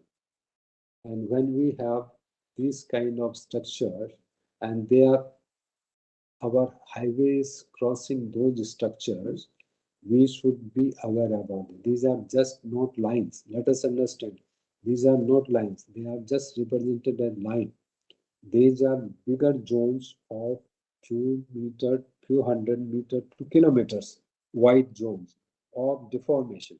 So they are already seared, crust, and friable material along these areas, and where our highway crosses those areas.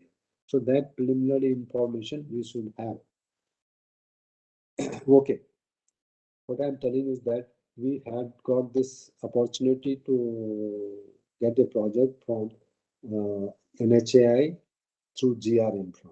So GR Infra was the agency who were working there, and they have given us, they have got a lot of landslides, and they said that NHAI has directed them to engage CRI. That time I was in CRI, and then we had to invest. We had very less time to investigate the around, I think, 90 kilometers or something.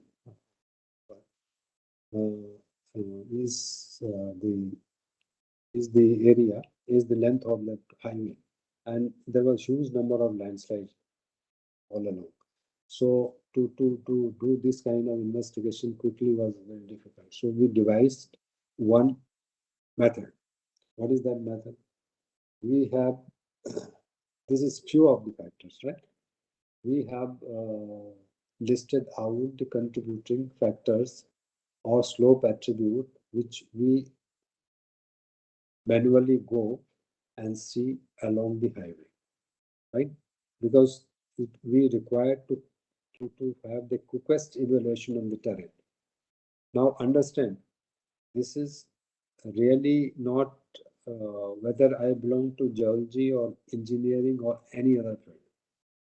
I prefer it for every ground engineer who is working on highways, along the highways, to have a quick evaluation of the terrain himself or theirself, so that they can better equipped with the understanding of the terrain if they have not done any vulnerability assessment or terrain evaluation in the DPR. So if it is not done or if it is missed, better to do this quick evaluation of the terrain, or maybe not in a one go as we have done. You may, as move ahead, you may evaluate the terrain and take your call yourself, and then go for the design or construction of the highway, or construction of the highway. Even if design is done, when you are construction, you can evaluate. So what is the possibility is that you have list out the contributing factor. Now there are two ways of listing out the contributing factor. One, you have certain kind of landslide which are already there. So you go for 2, 3, 4 landslide, or maybe 1 or 2 landslide, and see that what could be the, what are the kind of, what is the height of the slope, what is the angle of the slope, what is the kind of slope, whether it is convex, straight, and so on and so forth.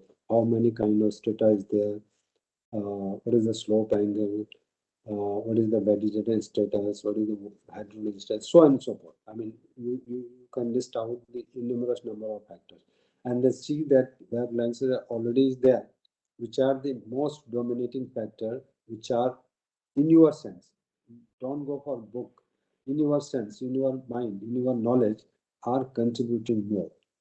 Accordingly, you select the factors and list out the factors. For example, what we have done, location, age of the cutting, type of the slope, mode of failure, type of the lithology, thickness of overburden, vegetation on affected slope, vegetation above and beyond affected slope, height of cutting, slope of cutting, cut slope angle versus uphill natural slope.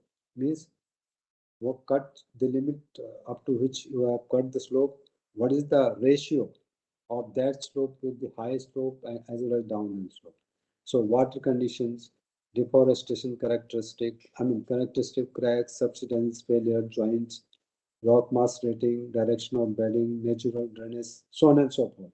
You can list out more. I have listed a few of the factors. So after visiting, just having 1 or 2 day visit on the area, we have find out them which could be the most important factors which you have taken into consideration, right? And then we started visiting the area right from milestone 1. I mean, that is from Parmanu to Solan. And then classified the area based on our data collection. Now certain data like here, okay, slope, elevation, slope type, dominant rocks, uh, heading joints, dip of the joint, UCS even. UCS means you can do that universal compressive strength through the Smith hammer. And you need not to collect the samples for this quick study and then go for lab and then do the sampling, do the investigation and analysis. You need not do. You can use the Smith hammer and directly there is a table which convert your Smith hammer blows into the UCS. Many of you must also be doing. And then indirectly you can calculate the RPT also. That is the also print method is available based on the volume of joints there. And accordingly RMR can be calculated. What is the failure mode indirectly can be done. You need not to have any geologist with you. If you have any geologist or if you have an opportunity to have a geologist or engineering geologist or rock mechanical person, it is far better. If you don't have, you even these kind of things you can yourself do. You need not to have anybody else, right? So then you can grade out the slope. How we have graded? I'm just telling you that these are the attributes which we have selected. We have given grading 1, grading 2, grading 3. For example, on national highway, if the slopes or this slide which we are looking for, or slope for example, on national highway, we'll give 1 grading. Or if there is any settlement nearby on national highway or particular that area, we'll give that grading 2. We can give grading 3 if nearby railways is there. और monsoon में railway बीच में आता है nearby, right? You can give more gradings according to your choice, depending on any other attributes around, right? So you have, for example, how old is cutting? The code more than 10 years, less than 10 years, recent, or you can change this according to your, maybe there are cuttings which are only 5 years or 2 years, maybe which are even 20 years back. Why it is required? I will tell you. Then type of slopes, of course, whether it is a soil slope, debris slope, or rock slope. Whether it is a composite failure, means where is debris and rock slope. They are simultaneously together, do you know? Then you have planar, whether there is a bedding slope along which the slide is moving, or there is a wedge slope where there are more than one joint, they are interacting with each other and then forming. Which kind of lithology is there, thickness of overburden or soil or debris, right? So these are the kind of parameters which we have graded, and accordingly we have given chainage wise. Now you see here chainages. I have given some here for your understanding. Here chainage, and these are the attribute. This attribute classification is given here. These are the gradings. The gradings which are already defined here. Based on the grading, this matrix chainage wise we have developed. Now you can yourself rationalize that that these total gradings, you can rationalize them and then give only 3 grading, right? And then there are 2 ways. One is, unfortunately, again, in highway engineering, it is that's what I'm stressing on. You only create a L section, right? Or maybe contour map to a certain very limited kind of width. My advice is that to to to capture at least at least 50 to 60 meter beyond your ROW both side, capture that area for preparing the contour maps or topographic maps. These days is, I'm repeating again, these days is very easy for agencies to create these kind of topographic maps using drones. LiDAR may be little costlier, but there are drones and there are topographic drones available now, which are very good actually. They are not very good for only topographic mapping. Image will also be there. Image analysis can be done. GIS remote sensing can be applied into images. You will get a very good result. You will get profile, you will get cross section, you will get contour map, you will get DEM, you will get topography, you will get hydrology, you will get morphology. Only geology and maybe for geotechnical you have to go field. Rest of the things which are very important for evaluating the terrain, and that is the first step of slope management. That's what. And this case study, I was just trying to evaluate to you only to make you understand that for slope management, these are the areas, these are the studies which are very, I mean, they are seems to be difficult. They are very, very quick and very effective. So to some extent, if you do this, to probably 50 to 60% chances of eliminating the fear of those landslides, even more. In some cases, even 100% chances are there that you will be able to capture those kind of landslide and plug them forever. In planning, I mean in construction stage, in stage of preparation of DPR, this is a, these things are there, which probably we have to do in any. So after summing up the total of these gradings, we can rationalize it into 3, and then if you have the map, you don't have, that's another thing, but if you have the map of that particular area in a reasonable scale, you can distribute this rating directly in GIS format and understand where this grading is fitting. I mean, you have given highly susceptible, moderately susceptible, and less susceptible. Then you can check the efficacy of this method, this very crude and ground method, to actually in the ground itself.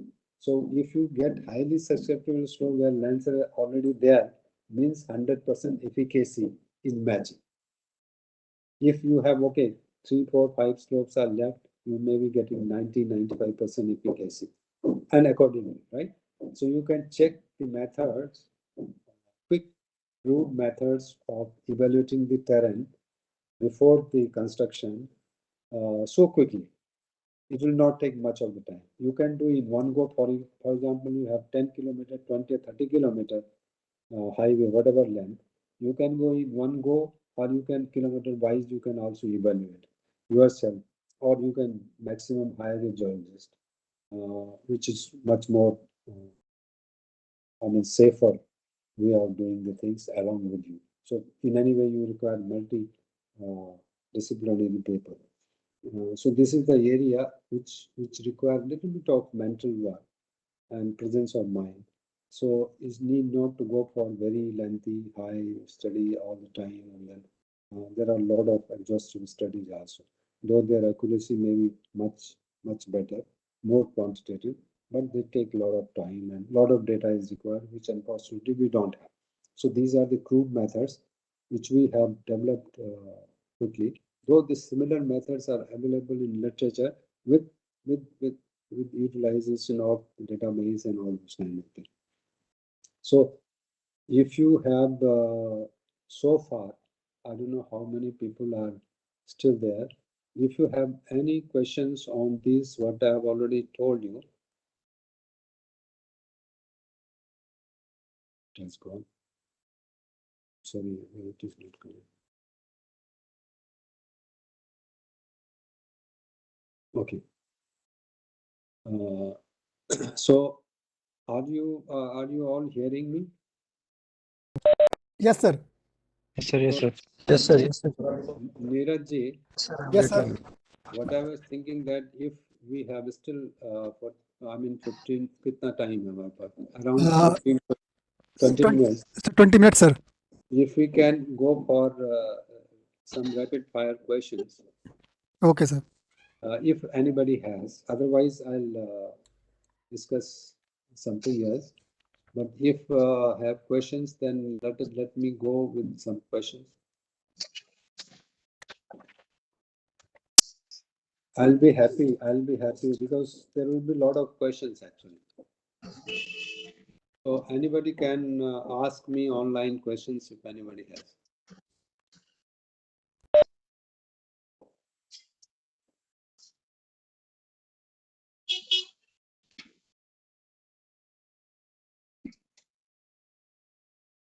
There are a lot of people from Northeastern region. There was somebody from Uttarakhand also.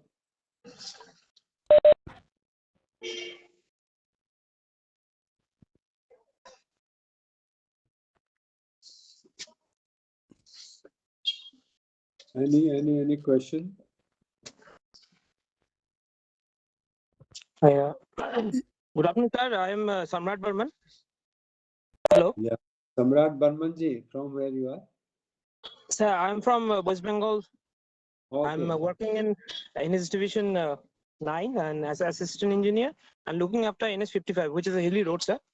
NS So I 55. have to face lots of landslides, sir.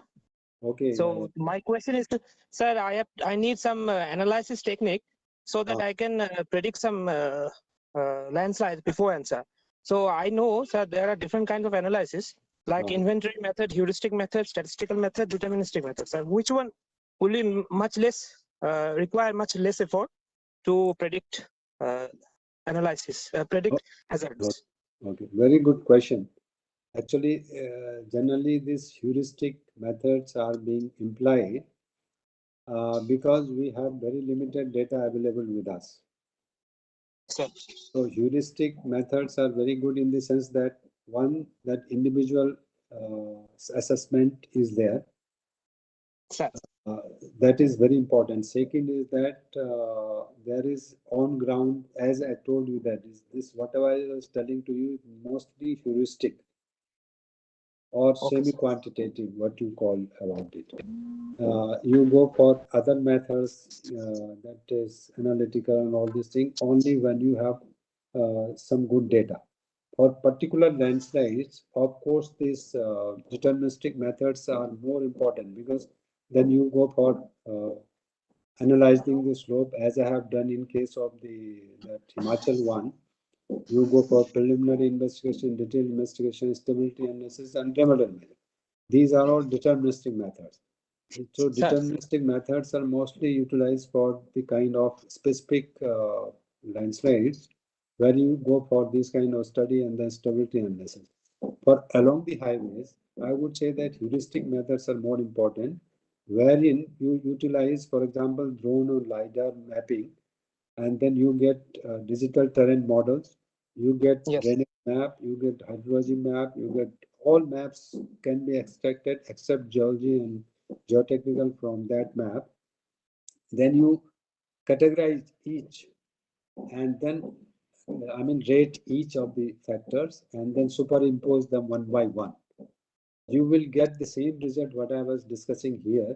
They are based on that method only, and that is the best and quickest and most accurate methods actually, which can be tuned with the ground realities, and efficacy of which can be checked directly in the field. So thanks for asking. Good question. And I would say that there's very easy outdoors to develop such kind. Samratji, okay? Sir. Yes, sir. And you can always be in my contact, and I will also be in your contact. So no issue. So one more Any follow-up problem question. any problem you can refer to us. I am now a Gens 2. You can refer to me as a Gens 2 consultant. You can refer to me as a CRR, a retired scientist, whatever way you want. So we will guide you. It is possible to do anything. So this is the first kind of step of slope management actually. So it's a very good question. Anybody else? I mean, any question you can ask, it will be good for me to also learn from you, know.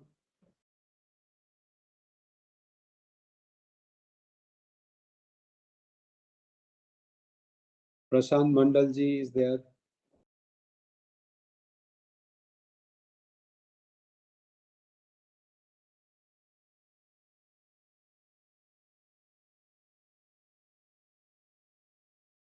Kalyani Patilji, where from you are? Okay, most of the people are silent.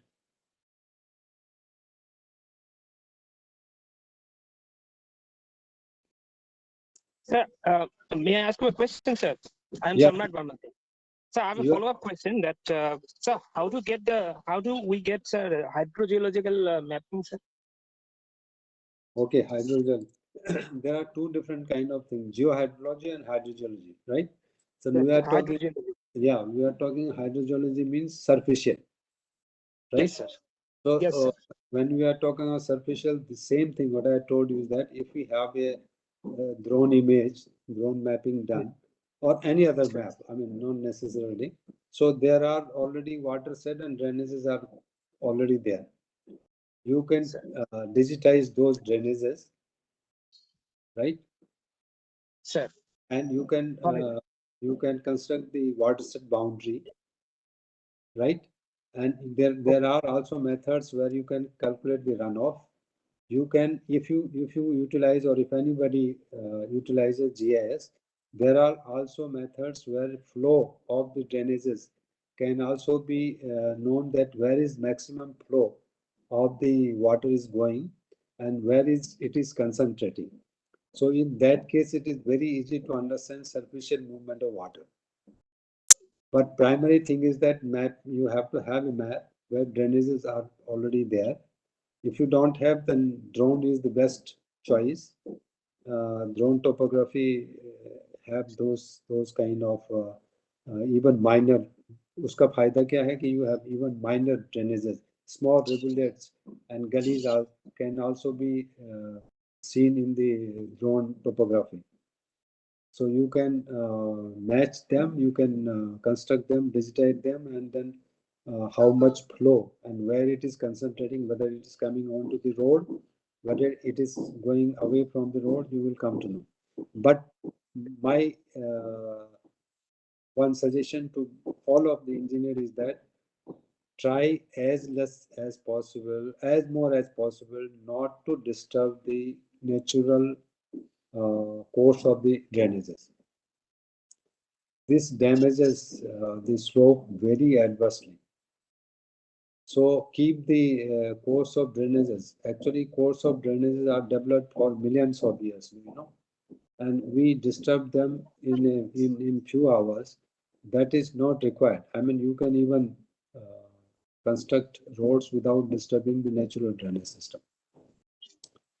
Jay Samratji, or any Okay, sir. No, sir. Thank you, sir. thanks for asking me the question. Anybody else? Some Amit Semwalji is there. He's still there.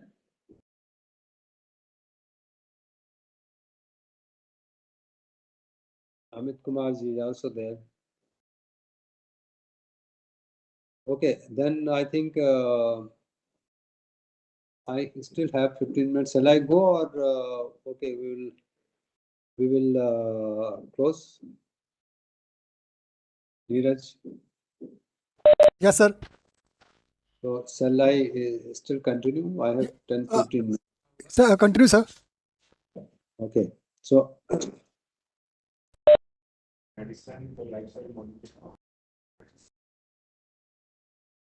okay. On 22nd, what I kept was the uh, kind of I think this will be taken by the Dr. Vikram Kumar. But to go for investigation, I have to give a bit of this background that depending on the kind of formation, kind of lithology on the slopes, we develop the kind of landslides. So it may be rock fall, it may be a debris fall, it may be earth fall, it may be landslide, right? So depending on the type of material and type of movement, there is an international classification. If type is rock and if movements are like fall, it will be rock fall, rock topple, rock spread, flows, like that. So you have to suffice the kind of material before the process, and then that will be rock fall, rock topple, like that. For debris also the same, earth also the same, or landslide also the same. So generally we get these kind of landslides depending on condition and causes. I have already discussed about the condition and causes with you. Conditions are mostly inherent, causes are mostly triggering. That's what I have developed. That's what I discussed with you. So geology means type of material. For example, these are the examples. Type of material or type of structure, geological structure. So geomorphology, type of slope, steepness, various feature on the slopes, right? What I was talking about, crest, crown, cracks, convexity, concavity, stage, so on and so forth. Geohydrology, that drainage network, spring and rivers. And then geotechnical strength properties, then type of processes will means if these geology, geomorphology, geohydrology, and geotechnical components will be the combination of their interaction will result in this kind of landslide, whether it is flow, slide, fall, creeps, right? And then they can be classified into different kind of uh, based on their velocity, whether it is very slow, slow, moderate, high, or very high. So this is basically the classification. And as I have told you, two slides I have shown the rock slopes and the soil slopes. So in rock slope, necessarily rock fall will be only in rock slopes. And then when we are talking about the highway, so how the highway versus the rock fall, which are the areas which will have to take care of. One is of course the highway means how high is the slope, and then how high is your cutting. Then what is the ratio of the slope you cut, mean the angle of the slope cutting versus the angle of uphill slope. So if your higher uphill slope is more than your cutting, right, then there is a possibility of overturning. If your cut slope is vertical and higher slope is gentler, then you have a, depending on the type of dipping of the strata and interaction of the joint, you have the probability of, for example, here you have translational failure, right? This is a translation failure. For example, in this kind of things, this is a highway being developed, and these are the kind of rocks dipping outside, right? So there is a possibility of translational failure where you have kind of wedges are being formed along the highway because of interaction of these joints, and you see that clear wedges are there. There is a possibility of wedge failure on the highway or along the highway. So you have to see whether the uh, intercorrection or contact of the different kind of strata is dipping to which side, right, or at which angle. So, for example, here two lithologies are there. One is softer, one is harder, and they are vertically dipping. Now, if you cut a slope here for the highway, it will not be a dangerous proportional. But in this case, if you cut a highway here, it will be dangerous because your rocks are dipping towards the valley. In this case, also there is no much danger, but it will make a lot of difference if you have already water on the slope. In such cases, all three positions will be vulnerable depending on the kind of water and interaction with this kind of slope, right? Here, as you see that sometime in rock slopes where you don't have any other option, you have to accordingly cut your slopes. I mean, the angle of your cut will be accordingly made based on the dipping of the strata, the type of strata, right? And this is one of the best way of doing it in rocky slope, particularly in Himalayan, where you need not to do much of the preventive measures can be avoided if you cut the slope based on the availability of the uh, angle of the strata as seen in these photographs. You have in Himalaya, as I already told you, because of the deformation, you have areas where you have highly deformed rocks. And as you see that the indication is that these kind of very close and very high density joints are there. But you can see here. And these are the highways along these. Now, here it is very important to note that the method you cut the hill slope is more important because, again, I told you that there is no possibility for you to change the alignment only on the basis of the adverse condition of the rock everywhere. It is not possible. You may be able to change in one or two, three locations, but all through it is not possible. You have the compulsion to construct the highway along whatever slope you are getting. The study has to focus, our DPR has to focus on the giving you the information about what kind of deformative strata is there, what are the fragility, and then it has to define that what kind of cutting, I mean, which machinery has to be utilized to cut it, whether it has to go for hydraulic hammer, whether it has to go for manual cutting, so on and so forth, or any innovative method.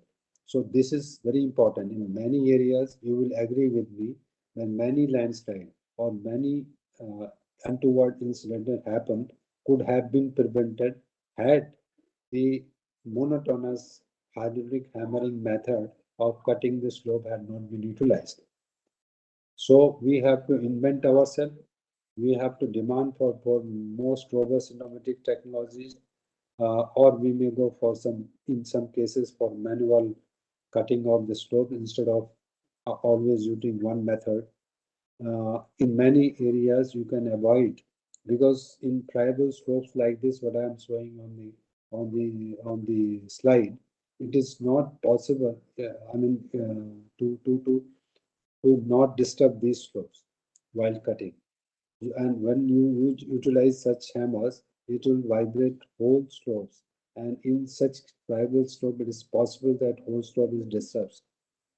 So better to utilize the kind of technology based on. But this is possible only when you take, I already told you, when you consider these kind of factors into a study. If you don't consider during construction, the contractor or whoever is looking after the construction will not be able to rectify the things accordingly because he has not been given any kind of base for acting on the ground. You see, this is one example, though this is a very famous landslide, uh, Malpa landslide, close to the India-Nepal border, where 260 people have buried alive. Now, I'm not giving an example just for the sake of giving example. I am giving example for how the interaction of the joints I was talking about make the difference to the slope, particularly in high Himalaya. Those who are involved in high Himalaya design and construction, they should understand no way you have to mistaken, and you have always take into consideration that these higher Himalayan slopes beyond 3,000 meter, beyond 2,500 rather, to 3,000 meter, they are going to fail. If not today, tomorrow, day after tomorrow. I mean, I'm talking on terms of maybe year after, 2 years after, three, four, five, like that. Some way or other, in some intensity, maybe very low intensity, they are going to fail because these slopes will keep on uh, because they are all jointed slope, right? And because they are under the influence of heat, I mean, melt and thaw action. And so these joints keep on getting expanded. And because of their own gravity, they get pulled down. And they, if there is a highway below at the toe, they will they will get the highway damaged and maybe kill the people. What the maximum we can do is that we cannot do also anything. I mean, there is no remedial measure for this kind of thing. What you can do that you can prevent these boulders to come or these masses to come onto the roads. These kind of preventive measures can be implemented, can be applied only. You cannot, I mean, prevent the whole rock mass. So in higher Himalayan areas, you cannot mostly, you cannot prevent those kind of failures. They will keep on happening. What you can do is that avoid these coming onto the road. So you have to take care of those things. And so this example, just for that purpose, I have given the interaction of these joints, these different joints, make these vessels, and they are likely to fail at some point of time. And if you have this road in the at toe areas, you have to save your road from these boulders. That's what least you can do. You cannot prevent the boulders. These are some example I have kept for you, where I mean every engineer who would have been involved in this particular construction highway must have been knowing all these things because these are very difficult slopes, and even during construction, people are afraid of getting nearby, standing nearby. It's very difficult to construct this kind of roads in those areas. So it is already known.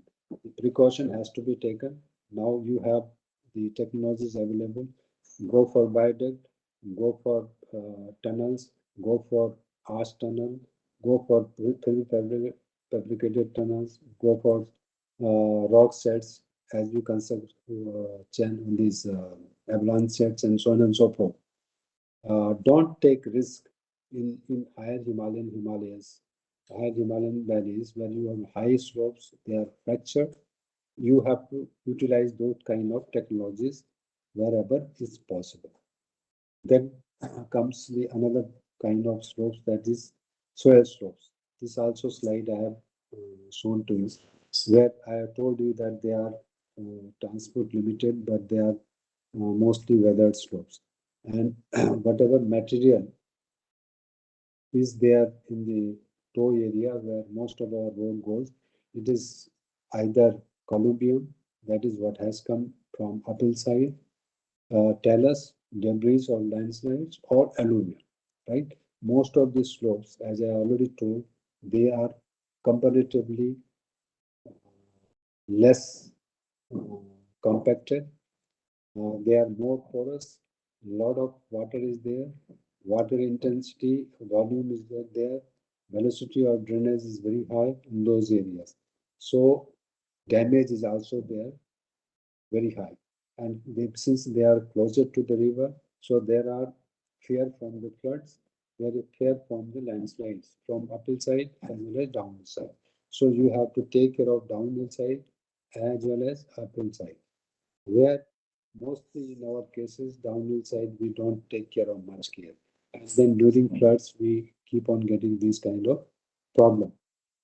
So in such slopes, I will avoid constructing roads, as I told you, very closer to the river.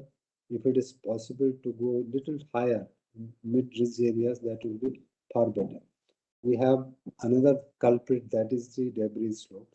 In soil slope, you have rotational landslide, which are very typical of hilly areas, particularly in low areas. And we have debris slopes where already landslided mass are there or colluvium is there, very frequent in all through the highways. So we have to understand that until unless we investigate those kind of slope, it is not possible to give the insight whether that particular slope will fail or not fail. So we'll talk about the investigation in next lecture in 2020, 22, 22nd of this month. I mean, day after tomorrow. And I will be happy if all learned engineers which are much more experienced than me as far as highway is concerned will have some questions to discuss, because it will be better to hear from your side whether it makes sense for me to discuss with the more practical problem, because I am talking whatever I am talking based on whatever I have practiced on the ground. I'm not talking about bookish thing at all. So whatever and wherever I myself has worked, I'll be sharing those experiences on 22nd as well. So before that, I think you have lecture on type of movement and mass wasting and all. By the time, I think you'll be well informed to hear me on 22nd. So by the time, Neeraj, can I say goodbye? Sir अभी join कर रहे थे हमारे साथ workshop अभी join करने वाले हैं वर्कशॉप साहब अच्छा अच्छा, कौन ज्वाइन करने वाला? सर हमारे sir additional director sir doctor Sanjay Wakchaure sir अच्छा अच्छा, सर ठीक है, ठीक है. So still anybody has question for so far?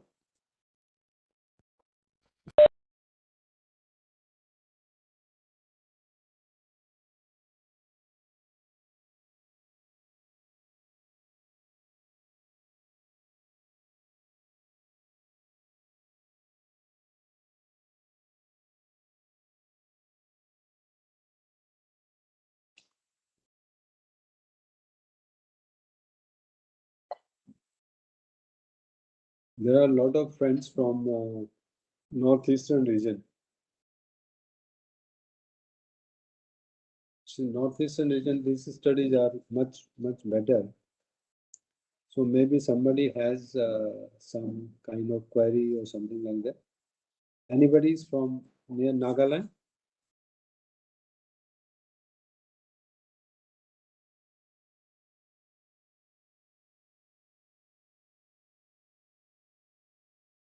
Or Sikkim? Thank you very much, sir. Thank you, Sanjay ji. I think it's over Friends, I now. hope you have enjoyed today's presentation. So, I have enjoyed. I don't know others have enjoyed or not. I was not there. I was just dealing with another online training program. I know. Anyway, Yeah. is there any questions? Yeah, I have asked many people. Okay, but some question were there from somebody. It is okay. Is there anything in chat box? Nothing is there. Friends, if you have questions, welcome. Otherwise, we can end today's session here. We have already shared with you the faculty's email addresses and phone numbers, so you can contact them at any point of time in accordance with their convenience. So you should not just Yes, they can disturb always ask, no problem. Right, sir. They So, can always- okay, friends, so today there were 70 plus participants, and we expect that the same strength will be there for the remaining 5 days. Thank you very much. With this, we can end today's session here. Thank you.